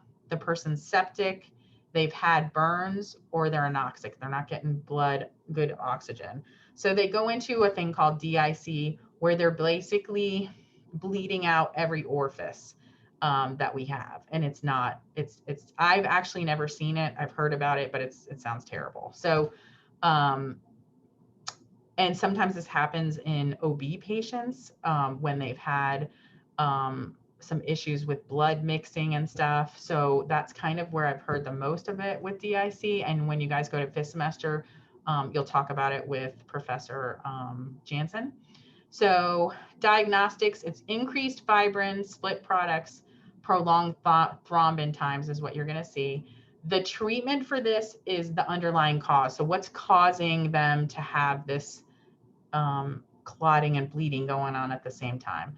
So for these kind of situation, we have to do supportive care. So maybe that's fluids, maybe that's a drip. So depending on what happened, is it a trauma? Is it a sepsis? We're going to have to figure out what's happening with this patient. And then we're going to have to, in that clotting factor, those different steps of how blood clots, we have to replace factors that are missing that are causing this blood to clot and bleed at the same time. Now, the controversy with this is sometimes they'll use heparin for it, and heparin's going to thin your blood, but you have some bleeding going on, but you have clotting going on at the same time. So there's a lot of you'll see a lot of studies trying to figure out the best way to treat DIC, and it's been going on for a long time because you have both of those factors happening. So that's why it's complicated, okay? I like to mention it when we're in blood, just because it's kind of the worst case scenario for if you're dealing with blood to have this DIC thing happen, okay? All right, so I just want to show you guys a couple pictures. So what you're going to see, what I like to show you guys is pictures of when the lab staff are looking under a microscope, for instance, because they have microscopes. Have you guys seen where the labs have microscopes in them to kind of count red blood cells or count? Now, a lot of times we have computers and stuff to do this, but you'll still see where they're using microscopes to like look at, if we took a tumor out and we sliced that tumor and we put it under a slide where they're going to look at that. You're also going to see them putting drops of blood that we've drawn, and they're going to put it on a slide, and they're going to look at microscopes under a microscope, and they're going to count how many cells they see. So if we're looking at, this is a normal segmented neutrophil, that new type of red blood cells that's going to come and help with an injury or inflammation that happens. Now, what are these cells around it? What are the other cells that we see besides this white blood cell in the middle there, the segmented neutrophil that's going to look? Now it's got a stain on it for them to see. So they use a stain to see. Yeah, so those are the red blood cells. Now, do those red blood cells look healthy to you guys, do you think? You won't really know. Yeah, let's look at some more so then we can kind of see. Okay, yeah, a little big. They look kind of, well, let me show you some more pictures. All right. So then we've got some leukocytes. So these are 3 bands and 1 mature segmented neutrophil. So the three, one's more mature, one's more developed. So that's the one up here in the right-hand corner, top right. And then the other ones are 3 bands, and that's what they're talking about. So they're actually telling you the description of what the cells look like when they're looking under the microscope. Okay. And this would be something if you guys did get to the lab to see. All right, this is an eosinophil, what an eosinophil looks like. So those white blood cells look similar, they've got stained, and they've got a certain look. So you'll know the lab can identify those pretty quickly. Now, if you look at this slide versus this slide, does this have, what else is it? What's in here also that you guys already mentioned? Those kind of look a little better to me, right? These are looking paler and not as good, right? Now you're going to see the difference here, okay? So this is more of a healthy, note the normal red blood cells on the cell on the right and the hypochromic, low hemoglobin red blood cells on the left side, okay? So can you guys see the difference of when they're looking in there, what they're going to see with a healthier blood versus someone who does not have as healthy of a blood, right? We want them to look plump, red, oxygenated, have that color, and then these are where they're not looking good at all, okay? So you can kind of see the difference of, and this is a basophils on that slide, okay? I like to kind of show you what, because whenever you go into lab, you're like, what are they doing in there, right? So they literally sometimes will have a section of that slide where they're counting because, and there's probably some computers that can do this now. I just know how they do this, where they're counting how many cells they see in a certain area to give us a number, to give us a percentage of what they're seeing, okay? All right, again, here's lymphocyte. Here's a lymphocyte. Now, what do these look like? When they're looking under there and they're looking, what do you guys think that is looking at right there? What do we talk about with red blood cells that, that's something, what kind of shape does this look like right here? Yes, that's what the sickle cell will look like. Good. That donut, it'll even look more like a crescent moon.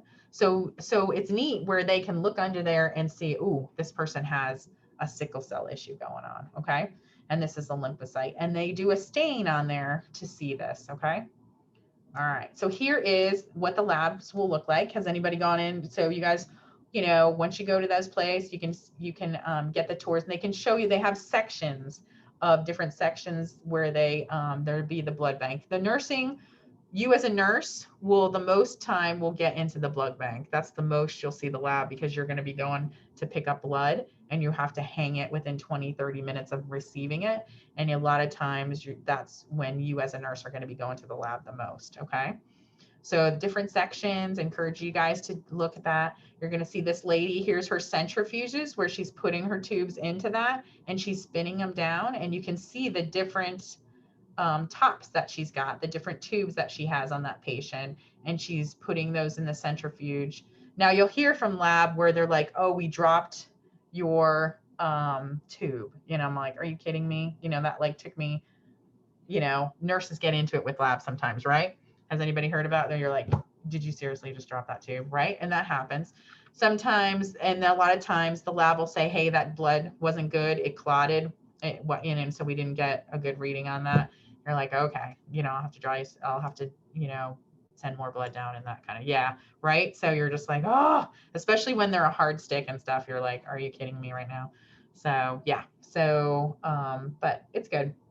And you'll have there are a lot of places that have tube systems, right? So sometimes you have to walk the tubes down, or sometimes you can send them in the tube system, but there might be something that's critical and they don't want you to necessarily put in the tube system because sometimes they get stuck or whatever. So a lot of times you'll learn how that will work with the lab when you're working with the lab. Okay. All right, guys, let's get out of here. How are you guys doing? Everybody hanging in there? All right. I want us to look at that paperwork that I just put on there. And I want to kind of go through that so you guys can start using that.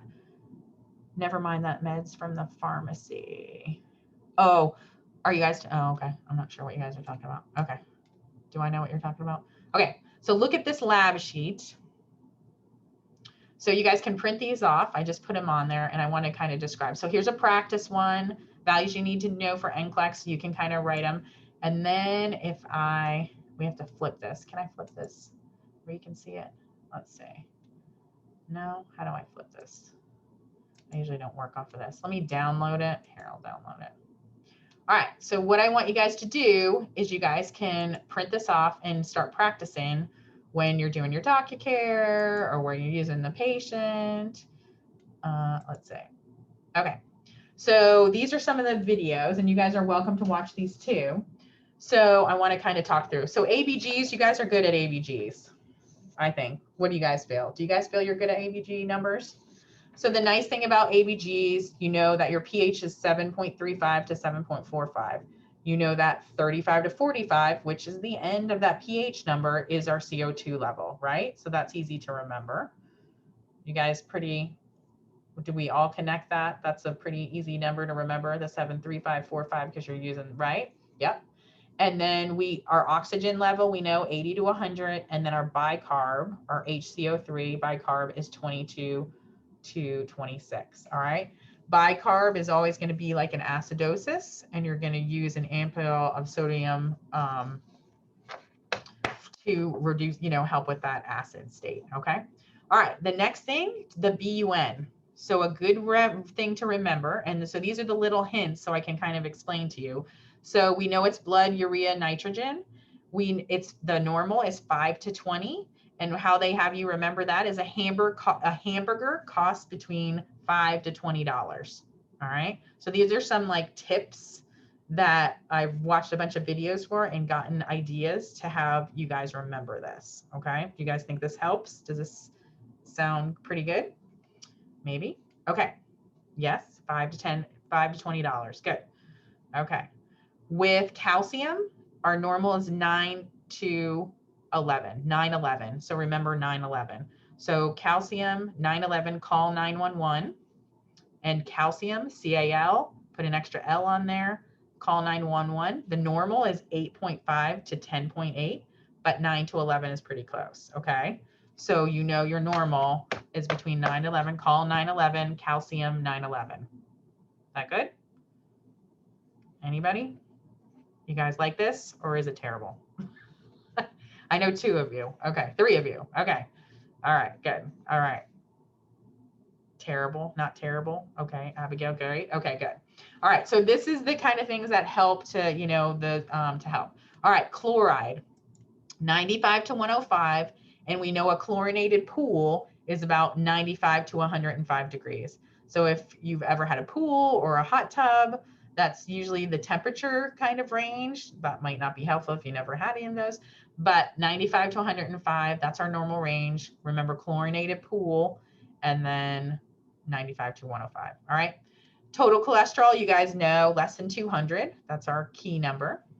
All right. Creatinine for the female is 0.5 to 1.1, and the male is 0.6 to 1.2. So they're off slightly, just a point or a tenth of a point for that. Okay. Nothing great to remember that by. Glucose, you guys know those. Hematocrit and hemoglobin. Okay. So what I like to remember is there's a little difference in the female and the male. So with the female, for our hematocrit is 36 to 46, and a male is 42 to 52. Okay. So what I always remembered when I was working in the ICU was that if our hematocrit was below 20, so that's kind of a really bad hematocrit below 20, that we shouldn't fly that patient or air evac them, because they don't have enough oxygen, or they don't have enough blood in their system that's going to get well oxygenated. So flying them in an airplane is just not the greatest idea. Okay. Or medevacing them somewhere when they have that low of a hemoglobin is. So those 2 numbers that I always remember is 10 and 20. So 10 for the hemoglobin and 20 for the hematocrit.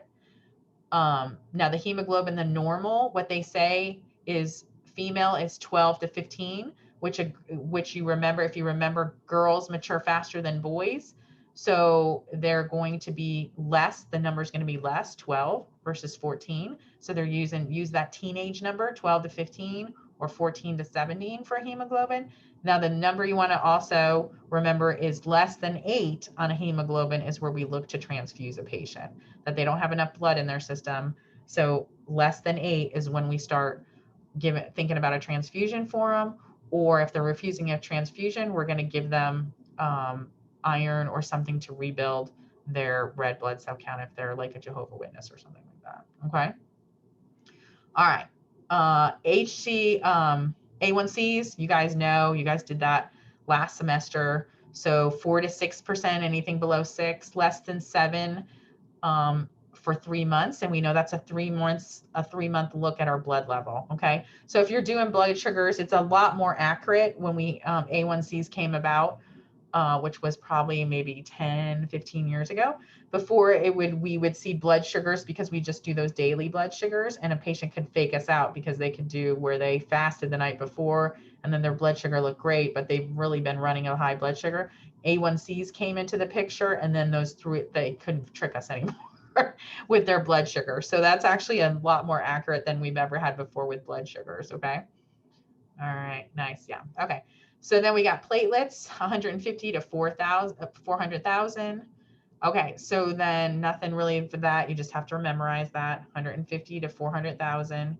And you'll start seeing, and sometimes a range will give you like 200 to 400,000. But no, what happens with labs is, like to tell you guys, when lab runs, so say we're here in Wichita and we want to open a new hospital, okay? And we want to put a lab in there. So what the lab does is to get an accurate number because of the elevations, which we talked about in respiratory for like Colorado versus Texas and stuff. What they do is when they're opening a new lab, they get patients that are not having any medical issues, and they draw their blood and they get a consensus on what our normal range of values is. So when you guys are like, hey, a normal range, when I was working at now they should all be similar across the United States for the most part. But if you have a range that maybe is higher or lower, like in Colorado, which is mile high, it's because they're using the demographic population to do a range of what our normal range is for this particular area. Okay, does that make sense? So then when you see ranges that are different, you're like, why is that hospital range over in Dallas different than my range, it's because they're using the community to base their range on. Now it should all be similar, but because of where locations, that's how you'll see different ranges for different labs, okay? All right. Potassium, 3 to 5 bananas in a bunch. So potassium, 3.5 to 5. That's a way to remember it. Phosphorus, 2.5 to 4.5. Magnesium, magnesium, we're magnifying. Glass makes things 1 to 1.5, 1.5 to 2.5 times bigger. So 1.5 to 2.5 magnesium, right? So a magnifying glass. That's in that way. Sodium, 135, 145. Red blood cells, the numbers. White blood cells, 5 to 10. Pretty easy to remember, 5,000 to 10,000. Prothrombin time, PT, is normal, 9.5 to 12. Preteen, 1.5 to 2 times for therapeutic dose for Coumadin. And then PTT is that 25 to 35 second need to have. So now for therapeutic, so when you're putting a patient, if you've got a PTT, or normal, if you've drew blood from me or you, and you guys don't have any heparin on board, it's going to be 25 to 35. But when you guys go to work with patients, they want, for a therapeutic, for a range for heparin is going to be 60 to 70. So it's going to be 2 times the amount of what your normal PTT would be if I just drew from someone who didn't have heparin on board, okay? Wasn't receiving heparin. All right, and then activated APT. And I was looking up, Kristen had asked me about the fractionated heparin, and it sounds like that fractionated heparin isn't diluted. So it's like different ways they have it concentrated, basically, is from my understanding of what I just read to check that. All right, activated APTT, because I don't, I didn't, sometimes I have worked with it a lot in the past, and sometimes I'm like, oh, okay, I can't remember exactly the difference for that. So. All right, activated APTT, 3 to 4.5 seconds, more sensitive version of PTD for heparin. And I put little notes in here. And then this is that international normalized ratio. So our normal value, if we didn't have Coumadin on board, is that 0.8 to 1.2, which is our normal value. And then our Coumadin therapy, which I showed you guys that chart for AFib, venous DVTs, for a mechanical valve, is beginning to be between 2 and 4.5. So with those mechanical valve, it's going to be that 2.5 to 3.5. It's going to be a higher range for that, whereas those other conditions are going to be lower, between that 2 and 3. Okay. All right. And here's a practice sheet. Does that help? What do you guys think? Helps with you starting to memorize that stuff and know those when you're looking at 1 through 3 is bad kidney. Okay, Alexis. Yeah. So some bad kidney. Does that kind of help rhyme for that? Okay, good. Okay. All right, so that's why I put that sheet on, so you guys can start, because those are the things that you're going to see on tests coming up with NCLEX in particular. Okay. All right. All right. How's everyone doing? Will all these values in particular be on the cardiac exam? No, not necessarily. So, okay. Yeah. So I'm not going to make you guys, I want you guys to learn those in the future, not necessarily for this test. Okay. Unless you guys want me to put them on there. I know you don't. It's just funny. Not funny, not funny. I know. I think I'm so funny, and I'm really not. Okay. Let's look on, okay, let's go to the next one. How's everyone doing? Do we need another break, or you guys want to push on, or what do you want to do? 5-minute break? Everyone good? We're pushing. Let's do it. Pushing through? Okay. All right. All right. Let's look at this one, antibiotics and WBCs. There's a couple things I want to show you on this one. So if you guys will take that one. No break. JC's tough. She is going forward. All right. I love it. Love it, love it, love it. We love blood. Okay. All right. So you guys, if we look at this, this is WBCs and antibiotics. So I'm not going to, you guys have reviewed the antibiotics. There's just a couple things on these front slides that I want you guys to show. And then some people want to look at it to kind of read it a little better. So we know, is there a difference between infection and inflammation? Yes. Okay. What's the difference? Because some people like to use it So with an infection, are you going to have inflammation most of the time with an infection? You could, yes. With inflammation, are you always going to have an infection? No. Right. Okay. Good. So you guys remember that. Yeah. So yes. So it could be like inflammation could be a burn. What's a nursing intervention for inflammation that we like to use? Pretty common one. What's the most common like inflammation? Yeah, elevating it. What's the other kind of things? Ice, right? So a lot of times what you're going to see, especially I see this big time in Cal West. Obviously they have a physician that right when that person comes out of surgery, if they had a knee surgery or a hip surgery, they're going to have a bag of ice on there. They do it like before they even leave surgery, right? Yep. Non-steroidal anti-inflammatory we can use.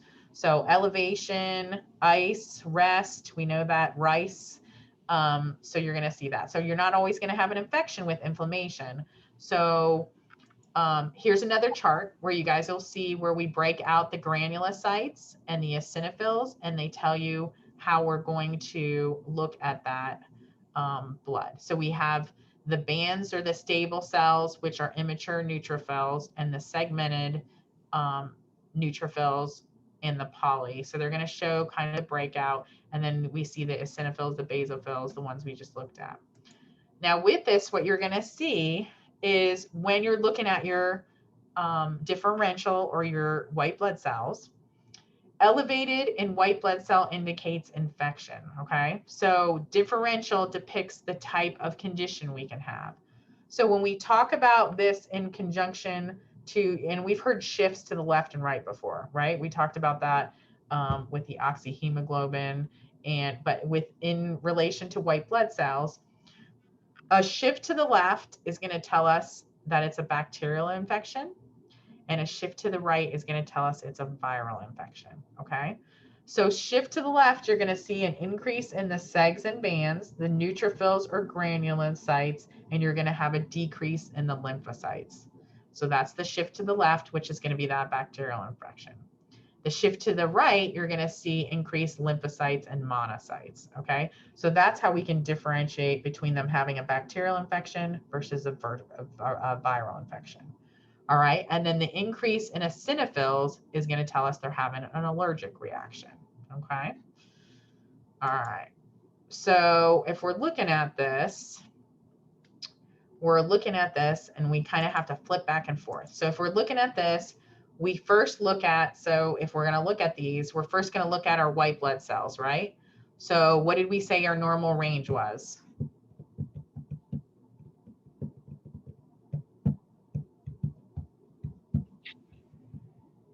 5,000. 5,000 to 10,000. And you can see this range is 4.8 to 10.8. So really close. Okay. So this person has a 17.9. So we know when we look at those labs, it's going to have a high. It gives us a clue. We've got our range and then we've got our high. Now we look down here and we're going to have, we have a high granulocyte count. Here's our normal range. And we have a low lymphocyte count. All right, and then let's see what else. So when we look over here, we look back on here, where was the high granulocyte count? And then a low lymphocyte count. So which type of infection does this person probably have if we look at this? Yeah. Bacterial. Yes, a bacterial one, right? So that's what you guys are going to start really looking more for now that you kind of understand this a little more.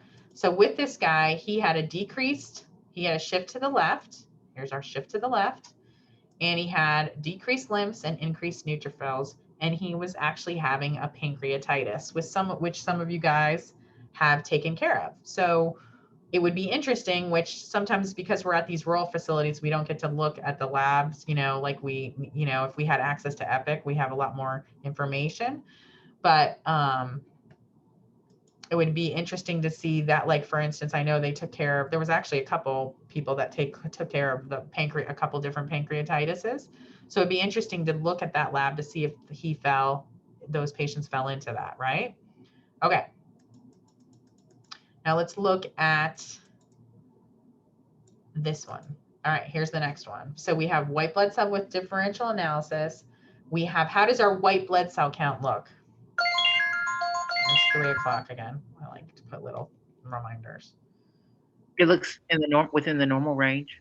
Right, so it looks within the normal range. So we're probably not looking at an infection for that one, right? Because it's within the normal range.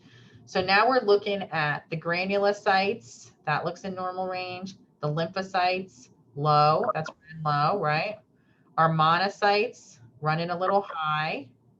Our eosinophils are 7, running high, and then our basophils are 0.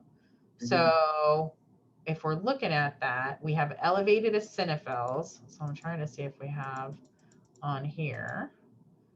We'd have to look at that other information. Here we go. Elevated eosinophils. What are you guys thinking? We don't have an infection more than likely. What are you guys thinking is going on with this? Allergy or parasitic? An allergic response. Good. Yes. Okay.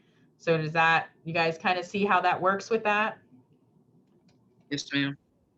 Good. Okay.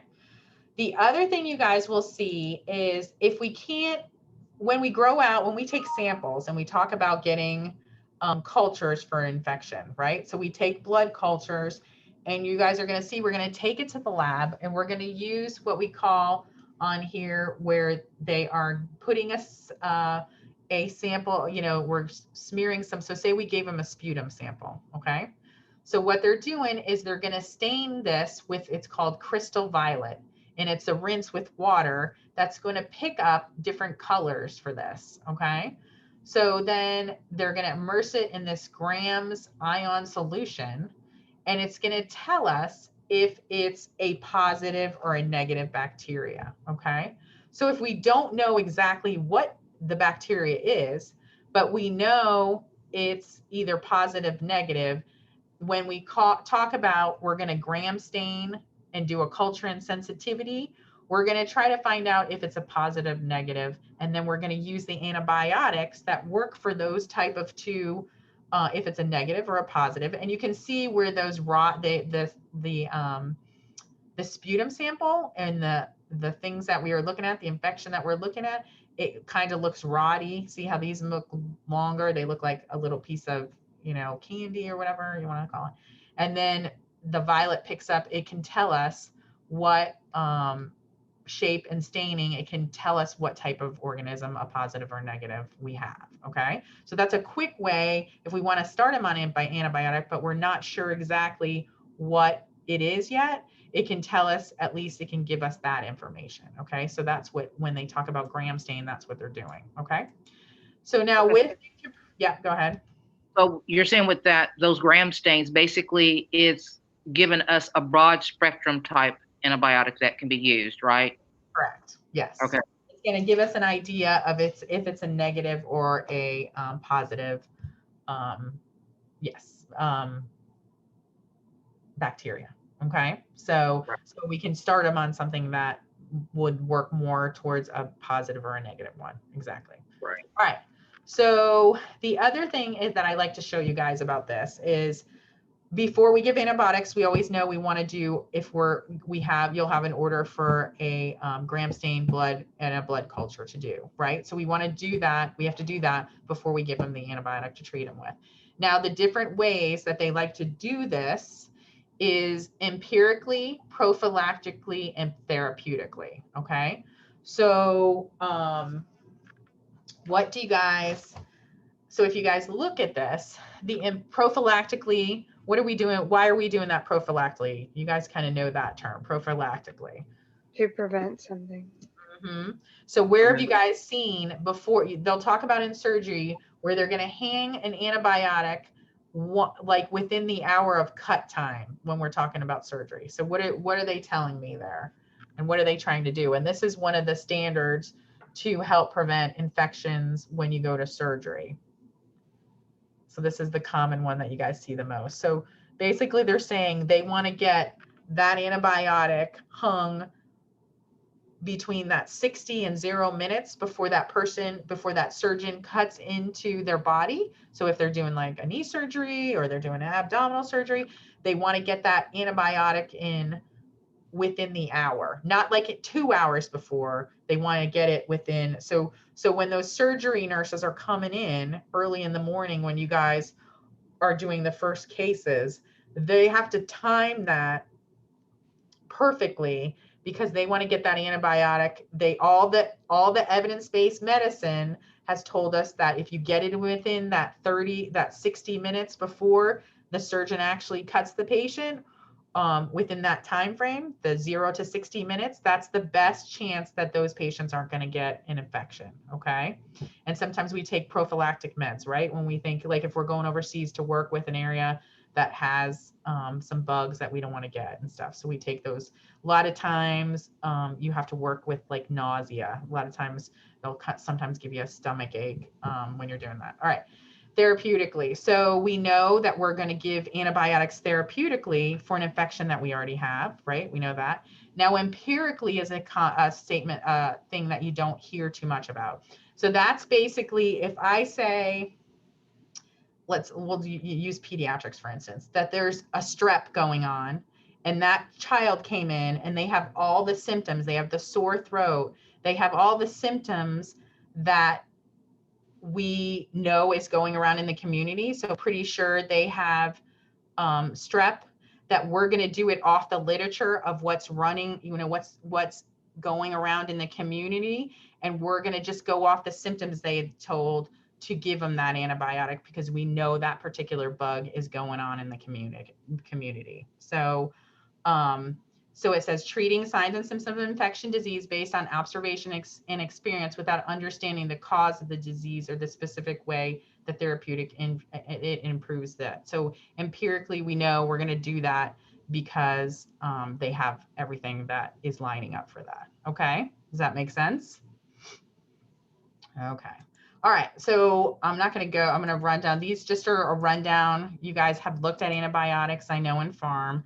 So it kind of just gives you, and I'm not going to test on this, you guys. I just wanted to show you those other concepts in relation to blood. So this is just a little review of the different antibiotics that we use and the different that you guys have looked at before. Okay. The strongest antibiotic that you'll see nowadays, and we have these super bugs that are fighting off where they can beat these antibiotics and you still have a pretty bad infection that you get septic for.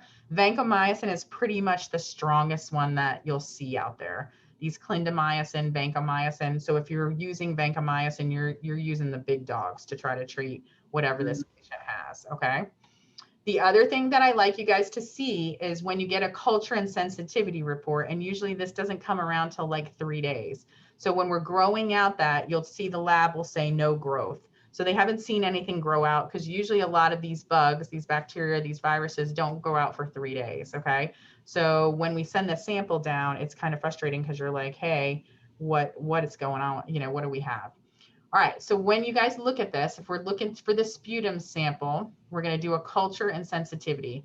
So the sputum culture, that's the culture we gave them. Could be a blood culture, could be a wound culture. We're going to see that it has many leukocytes, many gram-positive cocci. So that when we did that violet, they can see that. Rare epithelial scales or skin cells, but it has an abundant Streptococcus pneumonia. So what do we have? We have strep pneumonia, right, for this patient. So if I'm looking at this report, this is what the culture part of that report is telling me. Okay, now if we look at the susceptibility testing, what we're looking at is we're looking to see which antibiotics are going to work best for this bug that we have, this Streptococcus pneumoniae. So the classification you're going to see is you're going to see that it's going to be most sensitive to the vancomycin. So 1 is our best number. So 1, 2, 3. And when we have a 5, that's telling us it's not reactive to that particular antibiotic. So if we gave that person a script for erythromycin, then what are we going to have to do? And this is what will happen. Like patients will come into the emergency room We'll do sampling on them. We'll send them home with antibiotics. Now their test comes back and the antibiotic we gave them isn't the right one. So what are we going to have to do now? What are we going to have to do? Who are we going to have to call? Yeah, we're going to have to change the script. We're going to have to call into the pharmacy. We're going to have to call them. Unfortunately, this was a big system of these kind of things we're getting. If anything gets missed, it's these kind of reports, right? Because we have so many patients coming through the ER that we've actually tried to do a really good job to make sure, sorry guys, that these reports don't fall through the cracks, that we're sending patients out on the correct antibiotics. Because if we don't send them out and they do that whole treatment of antibiotics, but it was the wrong one, what's going to happen with that patient? They're going to get, right? We have all these super bugs that are developing because they're going to get drug resistant. We're not going to have anything that's effective. Okay. All right. Those were just a couple of things on that I wanted to show you in relation to the blood. All right. How's everyone doing? Okay. All right, let's go. And these are, some of these stuff is already in there. So we're going to look at our chapters that we have for the PowerPoint and kind of go through this. And some of this kind of will be a review for this and go through this. Okay. All right. So let's go to chapter 32 and we'll see where we're at. We'll see how we do with these. All right.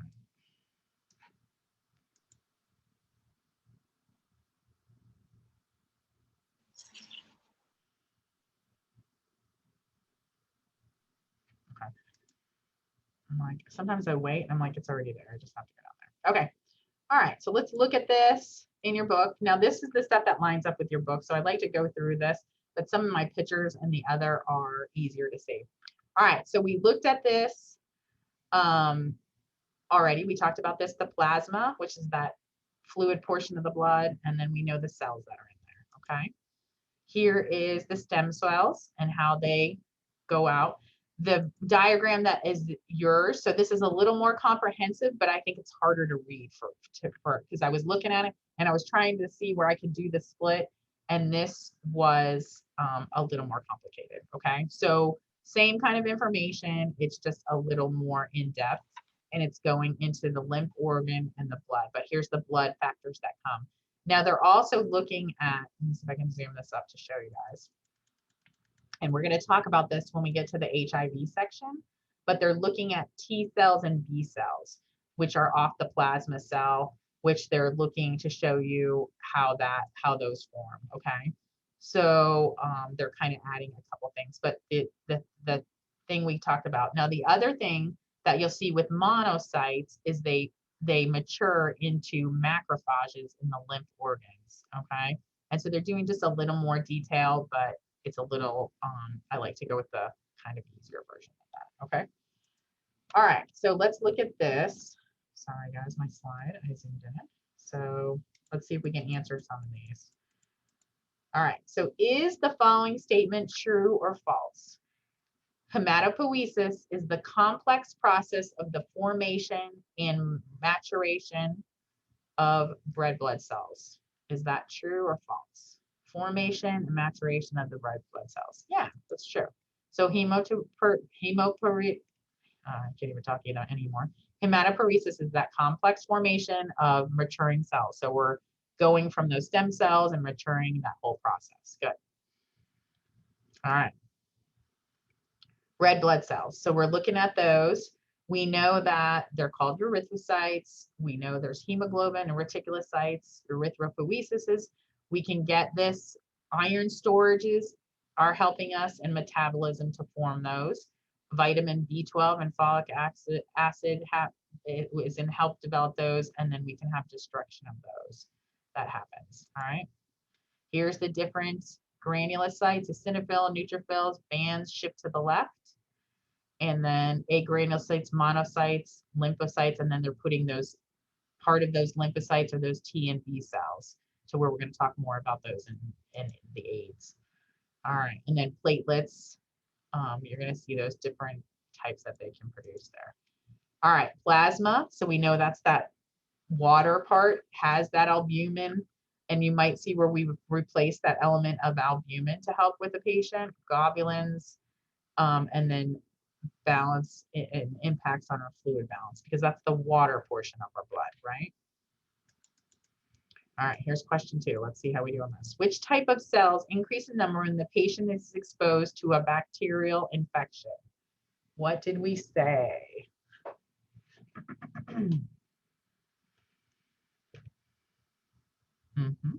Yeah.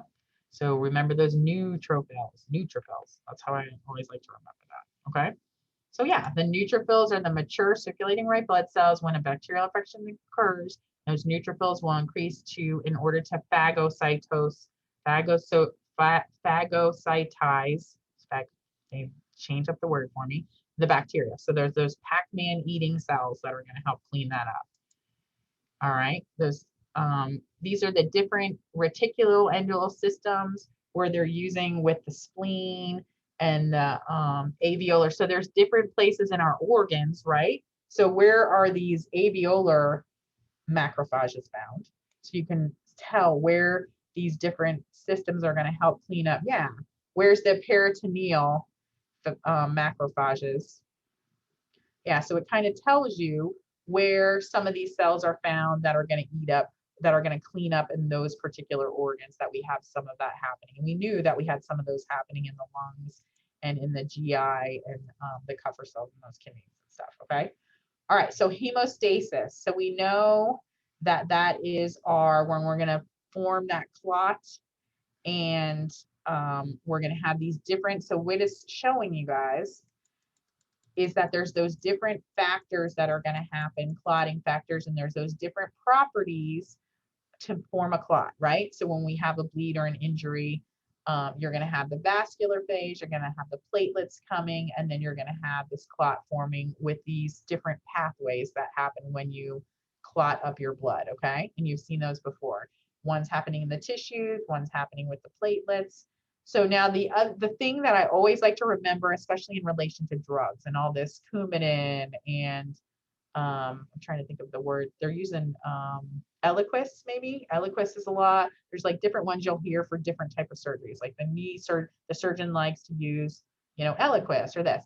So when you're looking at this different pathway and how this process happens, what I'd like to remember is you're going to see that these different types of medications work on different properties of this clotting cascade or this clotting factor area, okay? So when you're looking at this, maybe it's the clotting factor 7 or this clotting factor, 9. They're gonna be at different parts of that, and that's what those medications are working on, different parts. So with the Coumadin, for instance, it's working on the clotting factor where it's more sensitive, where we have to look at it in the blood to check it because it can fluctuate so much that we don't have a choice for that. Whereas a lot of the other drugs that people like to use now, you don't have to get that blood draw all the time. It's a pretty stable part of this clotting factor to where we don't have to be continually monitoring that with blood work. So that patient doesn't have to come get stuck every month to check that, which is what we have to do with Coumadin, which is not the best for some of these older patients, okay? All right.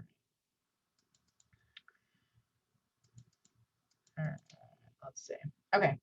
Assessment, we're going to look at health history, physical assessment, and this is we're using the blood as a diagnostic tool, right? So we're looking at the different properties of the blood, and we can do that bone marrow aspiration, right? That we talked about and we saw. Here's another picture of it. That's the actual picture instead of having a little animated person. We can see where they're drawing that off.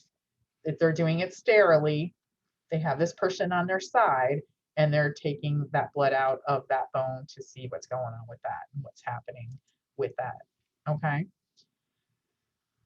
There's different therapeutic, different problem. If we're having issues with our blood and how it's forming these different components, then we might do different things that we can do, like the phlebotomy, whereas they're drawing off blood with just a blood draw, okay?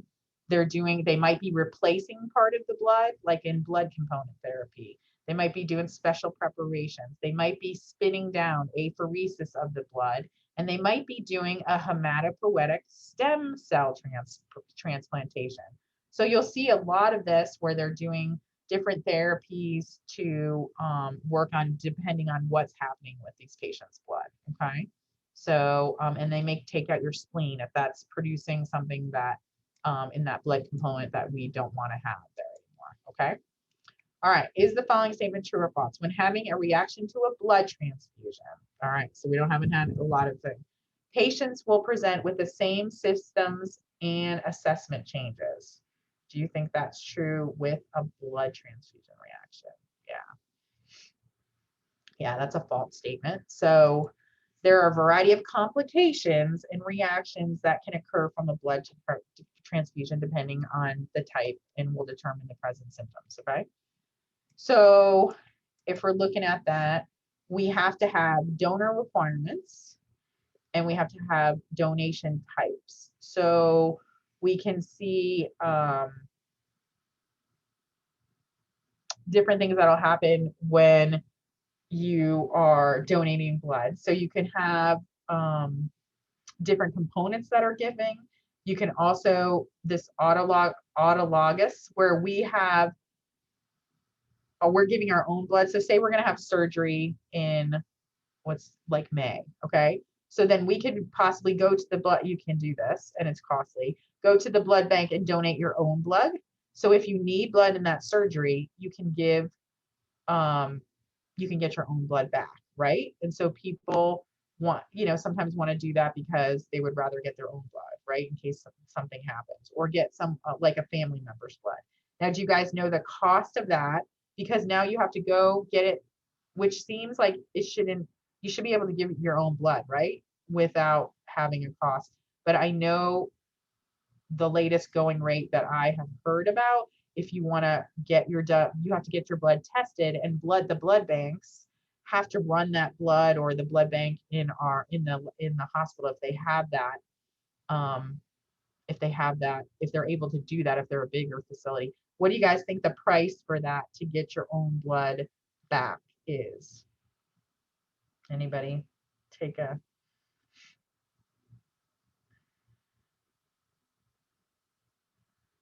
no, not that high. That's real high. It's going to be in the 1,000 range, like less than 1,000.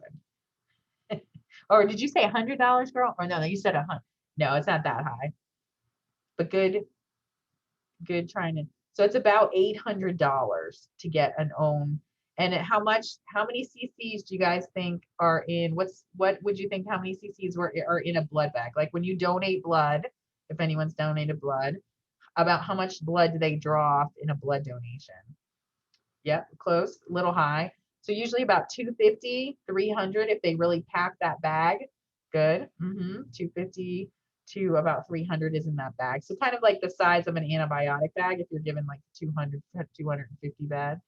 So so there's some different kind of donations that you'll see. And we have different kind of complications in the blood processing, which has to be done. You can't just draw blood. They're going to save it in the refrigerator and give it back to you. It has to be tested. It has to look for different components. They have to blood type it. So you're going to see different settings where you're going to do transfusions. A lot of times surgery is a big one. If we're having an emergency and someone's bleeding out really quickly, we can emergently get blood from the blood bank. And a lot of times, what's the universal donor that we would, if we don't know this blood type, O negative, yeah, universal donor, we'll get that O negative, and we might have to dump that into like a trauma patient because we don't have the time to type and cross the patient, but we know that everyone can receive O negative. Okay, so that's why someone with an O negative is going to be someone who's going to be asked to donate a lot. A lot of times you're going to see patients that are cancer patients, that those are the type of patients that you'll see will come in weekly to get transfusions because they just can't keep their hemoglobin and hematocrit up. And they're, weak. And then when they get blood, they just feel like 100%, 100 times better, basically. Okay. Professor Hall. Yes. Why, when you were talking about, you being able to donate your own blood, I think I read it somewhere in the book. Why do they, if it's your own blood, why do they have to go through that process? Because I know that $800 that you're saying is basically for them to do all that and to house the blood. Yeah. But why is it that you have to do that if it's blood that you have, that's already circulating in your body? I mean, So it's like a liability issue, right? So because they're going to have to test. So because can you kill a person giving them the wrong type of blood? yes. Yes, right. So are they going to be willing to just say, hey, yeah, and they don't, they have a labeling process. They have that whole process that has to happen, because this is one of the riskier things that we'll do as nurses, because we have to give the right type of blood. So if I go to check a patient and I'm doing their 2 identifiers and I realize there's like a number off with their armband and the blood bag that I'm about to hang, do you think it's a good idea for me to hang that blood? No. No, right? And even like Madison was telling me about a patient who, the names were so close. Okay. So like you have to give the right blood. Okay. So that's a good point. So I'm going to read you guys something and see what you guys think of this. Okay. So this is a lawsuit that was filed. Okay. I'm going to read you guys this and see what you think. So this was a wrongful death suit filed against a hospital. Okay.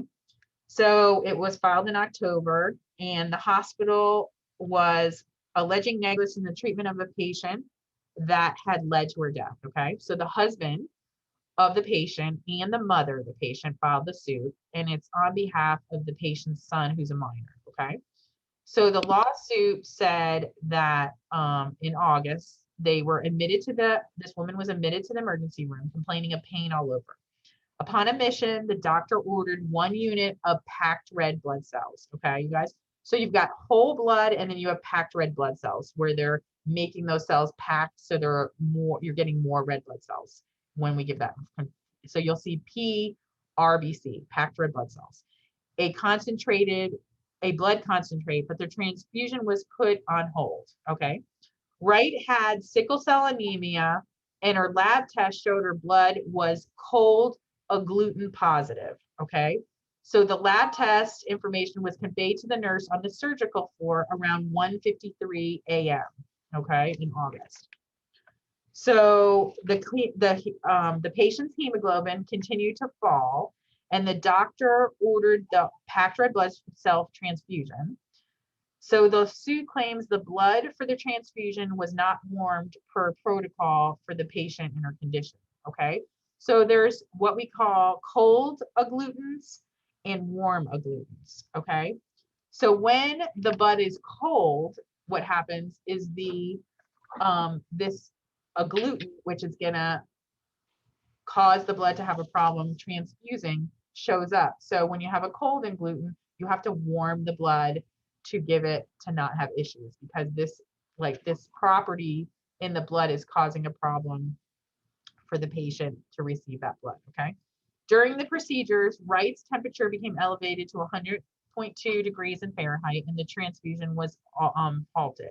Minutes later, Wright's heart rate increased, and she developed respiratory distress and hypoxia. She was transferred to the intensive care unit, and the physicians discussed moving her to another facility that would complete an exchange transfusion.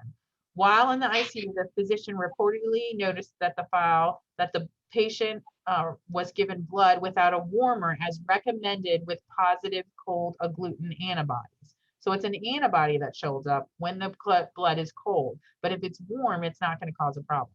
So a hospital somewhere agreed to treat the patient, but the time air transportation arrived, she had gone into a cardiac arrest. She was stabilized, but the suit claims she ultimately died from the negligent transfusion. Okay. So the cause of death was listed as sickle cell crisis and hemolysis secondary to a cold agglutinin. Okay. So after this patient's death, the reportedly made changes to their protocols and procedures for patients. So according to the suit, some changes that have included identifying cold agglutinins with a sticker on the blood bag, so that blood has to be warmed, verbal communication of cold agglutins when picking up blood from the blood bank, nursing staff initiating a checklist upon blood pickup, and supplemental education for the nursing staff on transfusion reactions. So the lawsuit claims that the husband and mother and son suffer from damages due to the loss of their, wife and mother, and they were suing for $1 million. Okay. So now where do you guys think this happened?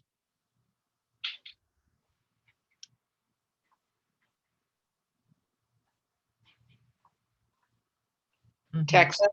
It happened to United Regional. Okay. So when this is a case that when I started working here in 2017 and I was looking up suits that were happening with wrongful deaths in the terms of blood, this was in the news, okay, when I started here. So the hospital here is United Regional, okay? So you'll see, it's interesting when you guys go up, I had a patient or a student had a patient like 2 semesters ago before COVID happened, where that patient had a cold agglutinin in their blood, and that temperature in that room on 9 West was very warm in there, okay? So they were concerned and this is the kind of thing when something like this happens, and this is a just culture, you guys.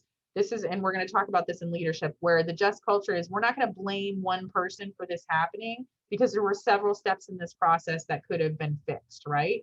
Like the lab, there was several things. So it's horrible that this happened, right? We know this is horrible. This is awful, but this is the kind of process that happens. This is the thing that we have to do to correct this, okay? So yeah, and this was just one. So the blood issue, when we train on blood, and you guys are going to do this next semester, and we're going to talk about it here, is a big issue. We don't want everything has to be done right, and this has to be, so anything that looks wrong, you need to stop, okay? So okay, so I just want to kind of tell you that's one of the articles I do in there. All right, transfusion process. Here's the step-by-step. I'm going to give you a couple other sheets that I'd like to see, but this is kind of showing, confirm that the transfusion is prescribed. So we have to have that order. We have to check that the patient's blood loss has been typed and crossed. So they're going to tell us what type of blood, and we're going to cross match it, meaning we're going to put the blood we're going to give them and their blood together, where it's going to run together, and we see that it's compatible. In the lab, they're going to do that, okay? So when you type and cross, that's what they're doing, okay, with that blood. We're going to verify that the patient has signed the written consent form per the institution or agency policy. We're going to tell the patient what we're doing. And so here's the step-by-step of what all we do. And I have a shorter form, but this is kind of what you're going to do. Well, you have to do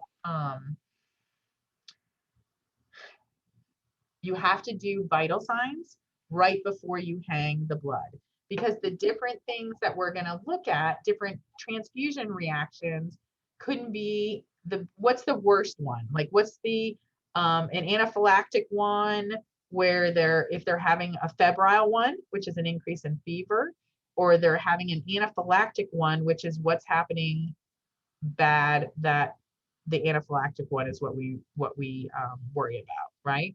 So they're getting short of breath, their airways closing up, and I have some pages that I like you guys to look at that. So I'm going to post those so you can practice with that. So, and then we have an itching hive one, right? So there's 3 different kinds, and they kind of go in degrees. So now what you're going to see before, a lot of times we hang blood now, because we know a lot of times patients might have that itching hive reaction to that one, or they might increase their temperature. We are going to do for those 2 types. A lot of times you're going to see that doctors now will, when they prescribe given blood, they're going to give Tylenol. And which one's that going to treat? What's the Tylenol going to help? The febrile or the hives and the itching, or that, yeah, that's going to detect the fever. And then the Benadryl is going to help with the itching or the rash or any kind of reaction like that. Okay. So you're going to be usually about, when we're going to get the blood, a lot of times maybe the other nurse or PCT is taking those vital signs for us. So take patient's temperature, pulse, respiration, blood pressure to establish the baseline, and auscultate lungs. So we can listen to those to make sure we're not having any issues.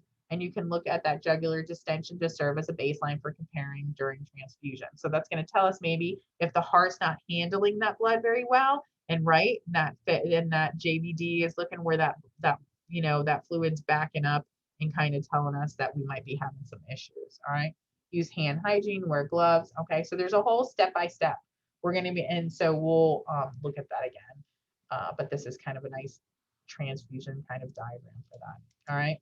So here's the different reactions that we're going to have, like that circulatory overload, where we'll look our allergic reaction, our febrile reaction, bacterial contamination can happen. So in that blood, that bacteria can grow pretty quickly. So we keep it in the lab and we want to hang it within 20 to 30 minutes.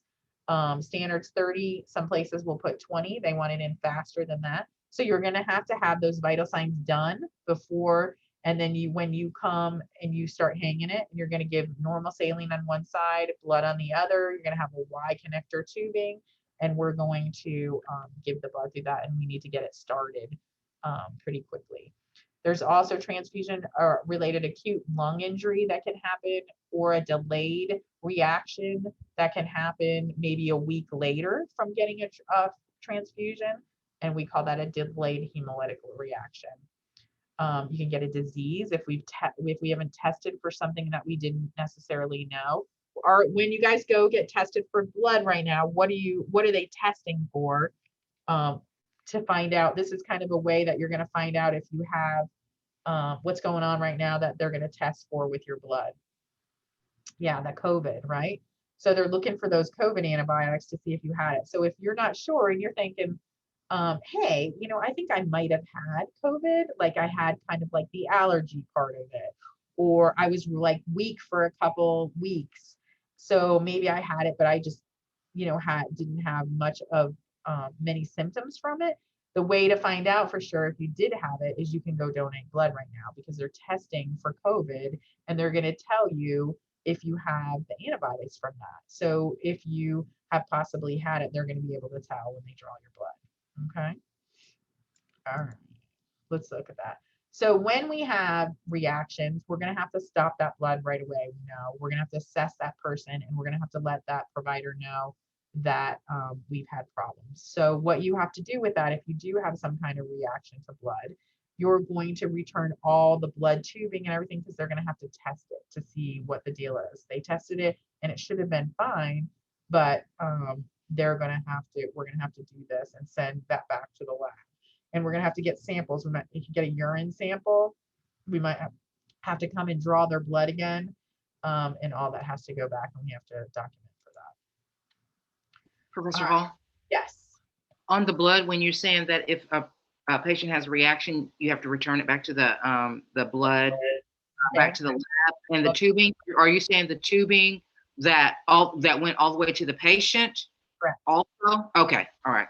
Thank you. So what you're going to do when you guys have the first thing, if you start having a reaction, you're going to just stop it all. And what you have to do is you're going to have to, a lot of times you'll see where nurses will have another like 500 bag of normal saline with other tubing.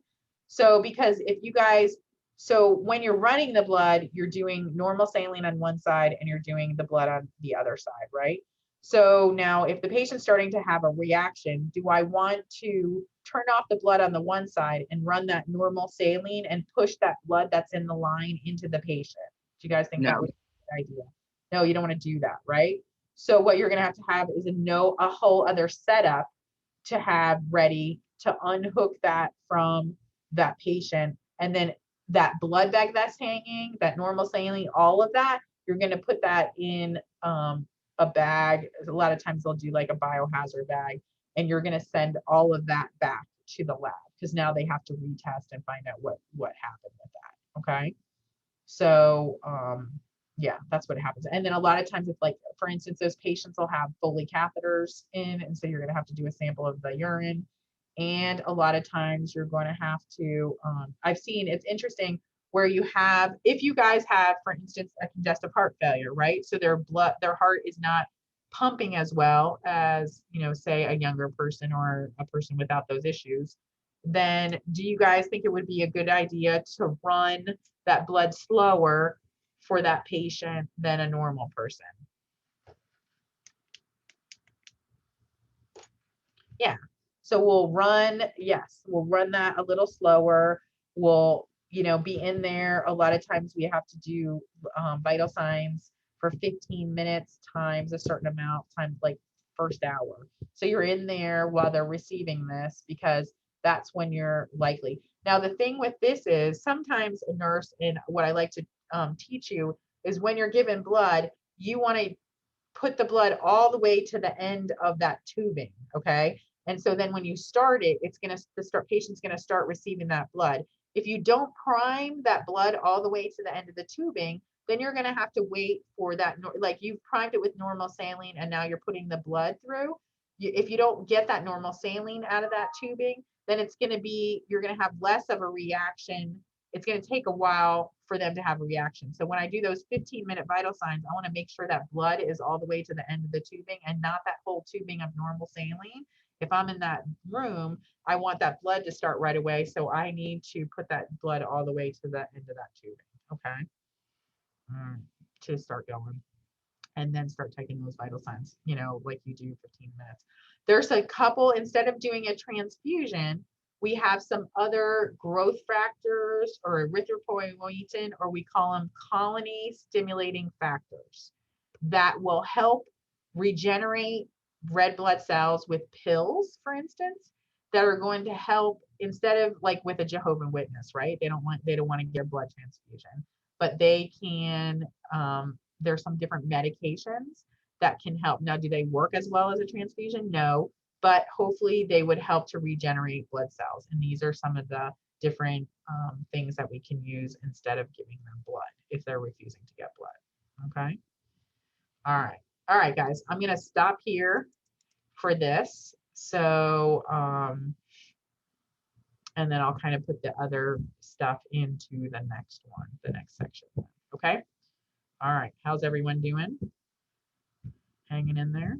And I'm going to give some study sheets then, and then we'll do, I'll talk to you guys, we'll kind of, if you guys have any questions while you're doing your studying, then we can address those as you're studying, or we can even talk about it on Tuesday, okay?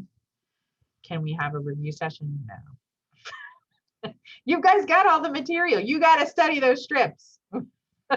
So maybe we'll see. I'll think about it. I got to put the test together so I can look at that. So if there's anything particular that I am concerned about, so a couple of the facts that we didn't talk about, that reminds me. So let's talk about, you're like, thanks, but no thanks. But we like if we should be focused on, but we like what we should focus on the most. I know, which is all of it. I want you to focus on all of it. I want you to hammer down on this stuff. So now, make sure it appears, just to make sure chapters 25 and 32 through 32 correct. Yes, this is 32. Yeah. So I was trying to decide would you guys be happier if I put blood on the next test? What do you think? I'll see if anyone. What's all going to be on the unit 3? So what we can do is unit 3 has, good question, immune, cancer, and immunity and cancer. Is that it? Yeah. So not as big of it. So usually I'm trying to think, I kind of do like one or the other, basically, depending on how far. But what I will do for you guys, since I'm not giving you like a study, guys, because I want you to like really work on this stuff, is I will take the blood and put it on to the next section. Okay. I asked Professor Groth about it and she's like, no, put it in there. Yeah, well, yeah, that's what I was gonna say is like, no, it's fine.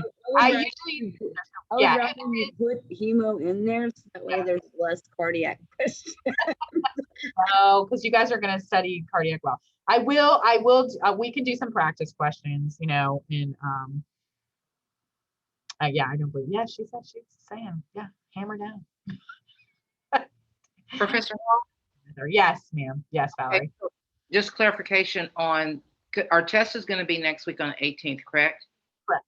And it's going to cover, I'm sorry, it's going to cover chapter 25, 31, 26, 27, 28, 29, 30, and the 2 that we covered today, plus the extra. We're gonna slide. stick with cardiac, and I'll take the lab stuff off of that. Okay. So let's take the lab stuff off, and we'll just do cardiac, and I'll focus on cardiac, and I won't put the blood that we did today. So 30 and 33 not today. I mean, today we won't be on the test. Correct. Okay. That's what I was asking. If you guys are okay, I'll take it off and I'll put it on the next one. Yeah. Yes. We should just been over cardiac more though. No, because we did the cardiac stuff, but the one we always need more. There's always room for I growth. know, but I want you guys to so when we can talk about this, but you guys I need you guys to really study it. So yes. So 30 and 32, because we did 32 and 30. What did we do today? 31 and 32, right? Today so no 31. Huh? Or just 2. We did 31 and 32, right? 32 and 33, is that what we did? Okay, I get confused with the chapter sometimes. Let me look. Okay, you're right. Let's see, 32, yeah, we did 32. We looked at 32 and 33. And 31 was our very first, for this exam coming up. 31 was with chapter 25. Yeah, 31 was the hypertension, I know. So we started off with 25 and went to 31, which was hypertension. So there was like 6 or 7, 7 chapters, correct. So Taylor is correct with that. 25, 26, 27, 28, 29, 30, and 31. Okay. All right. All right, guys, good job. Hank, I want you guys to really study hard, and then I'll look at the thing I do want to mention that I didn't mention about was we really didn't go into a lot of times you'll have if we're focusing on males, if males come in and they are cardiac is a sensitive issue with men who are older because the medications we use with cardiac are muscle relaxants, right? So Yes. with men, if they're coming in to talk to you and they're like, for instance, it doesn't happen as much with male nurses, but with female nurses, if a man has a hard time asking you a question or is embarrassed, a lot of times, what are they trying to talk about in relation to cardiac? Dysfunction, erectile dysfunction. Correct. Yes, ED. Yes, you guys said ED. Correct. I was like, why are they talking about the emergency department? ED. Correct. So yeah, and did you guys talk about that in pharm? So after cardiac surgery, yeah. So a lot of times if a man is embarrassed to talk to a woman, a nurse, it's usually in regards to that. So the easiest way to work to deal with that is and especially when you're young, it's kind of harder because you're young and you're is to say, okay, is it something about your sex life? Is it something about erectile dysfunction? So you kind of have to bring it up with them because a lot of times it's hard for them they're embarrassed and they'll say over and over again, oh, I'm really embarrassed to ask you this. And I'm like, okay, it's something about sex? Is it something about your penis? So there's different ways you can approach it. But with guys, they do better with nurses, male nurses, but with females, I've just seen it a lot. So, and a lot of times it's in relation to that. So they want to get medicine for that because these cardiac hypertensive medications do that to them. All right. The other thing is after cardiac surgery, they'll ask when they can resume sexual activity with their partner or whoever, right?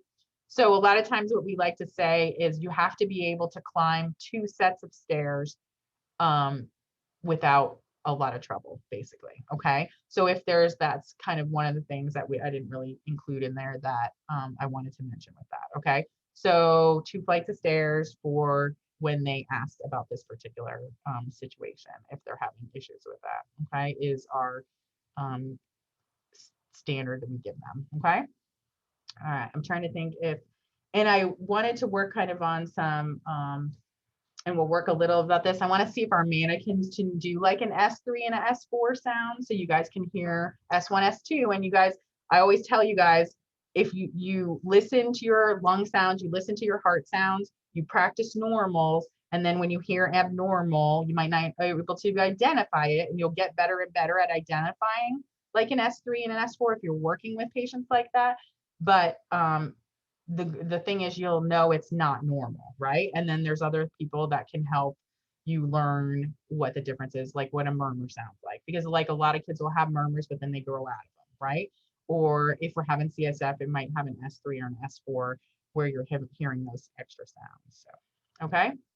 All right. I'm just trying to think of different things that that I missed when I was talking through those different parts. So, all right, guys, have a good night. We'll see you next week, and we'll kind of go from there, and we'll see how everyone's doing on study. And I can, in leadership, and then Valerie, I can talk to you too. We can do some of those prioritization, and I can include some cardiac in there. How does that sound? Repeat that again. What were you saying? So what we can do, I was telling them when we have leadership on Tuesday, I can include some cardiac questions. So if you want to join us, then you can do that also. So okay. I can send you the link if you're up for that. If you're not, it's fine. But if you want to, you can do that. Okay, and that's going to be on Tuesday, right? Yeah, 10. Yep, when we have leadership. That'll be good. Okay. And I'll send you the link then. All right. Thank you, ma'am. Thank you. Guys. All right. You're welcome. All right, guys. Have a good weekend, and we'll see you soon. I'll stay on if anybody has any questions. And you have that extra time on DocuCare, so hopefully that'll help too. Good job. Keep up the study hard.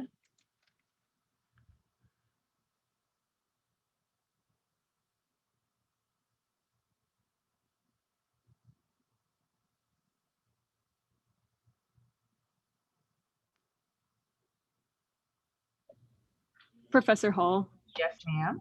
Okay, I got so confused on the chat. Let me just clarify. Okay. We are doing chapters 25 through 31. Correct. And not what we did today. What we did today will be on the next test. Right. Except for that, like, you know, those pictures I showed at the beginning, like with the cardiac. So it's only going to be cardiac. I won't put the blood, and I'll move that because I have another chapter to do on blood, like I have more to do on blood. So sometimes I put it on cardiac and sometimes I don't. So since you guys are just like, hey, it's too much, we'll put it on the next one. Okay. Thank you so much. I appreciate it. Good question.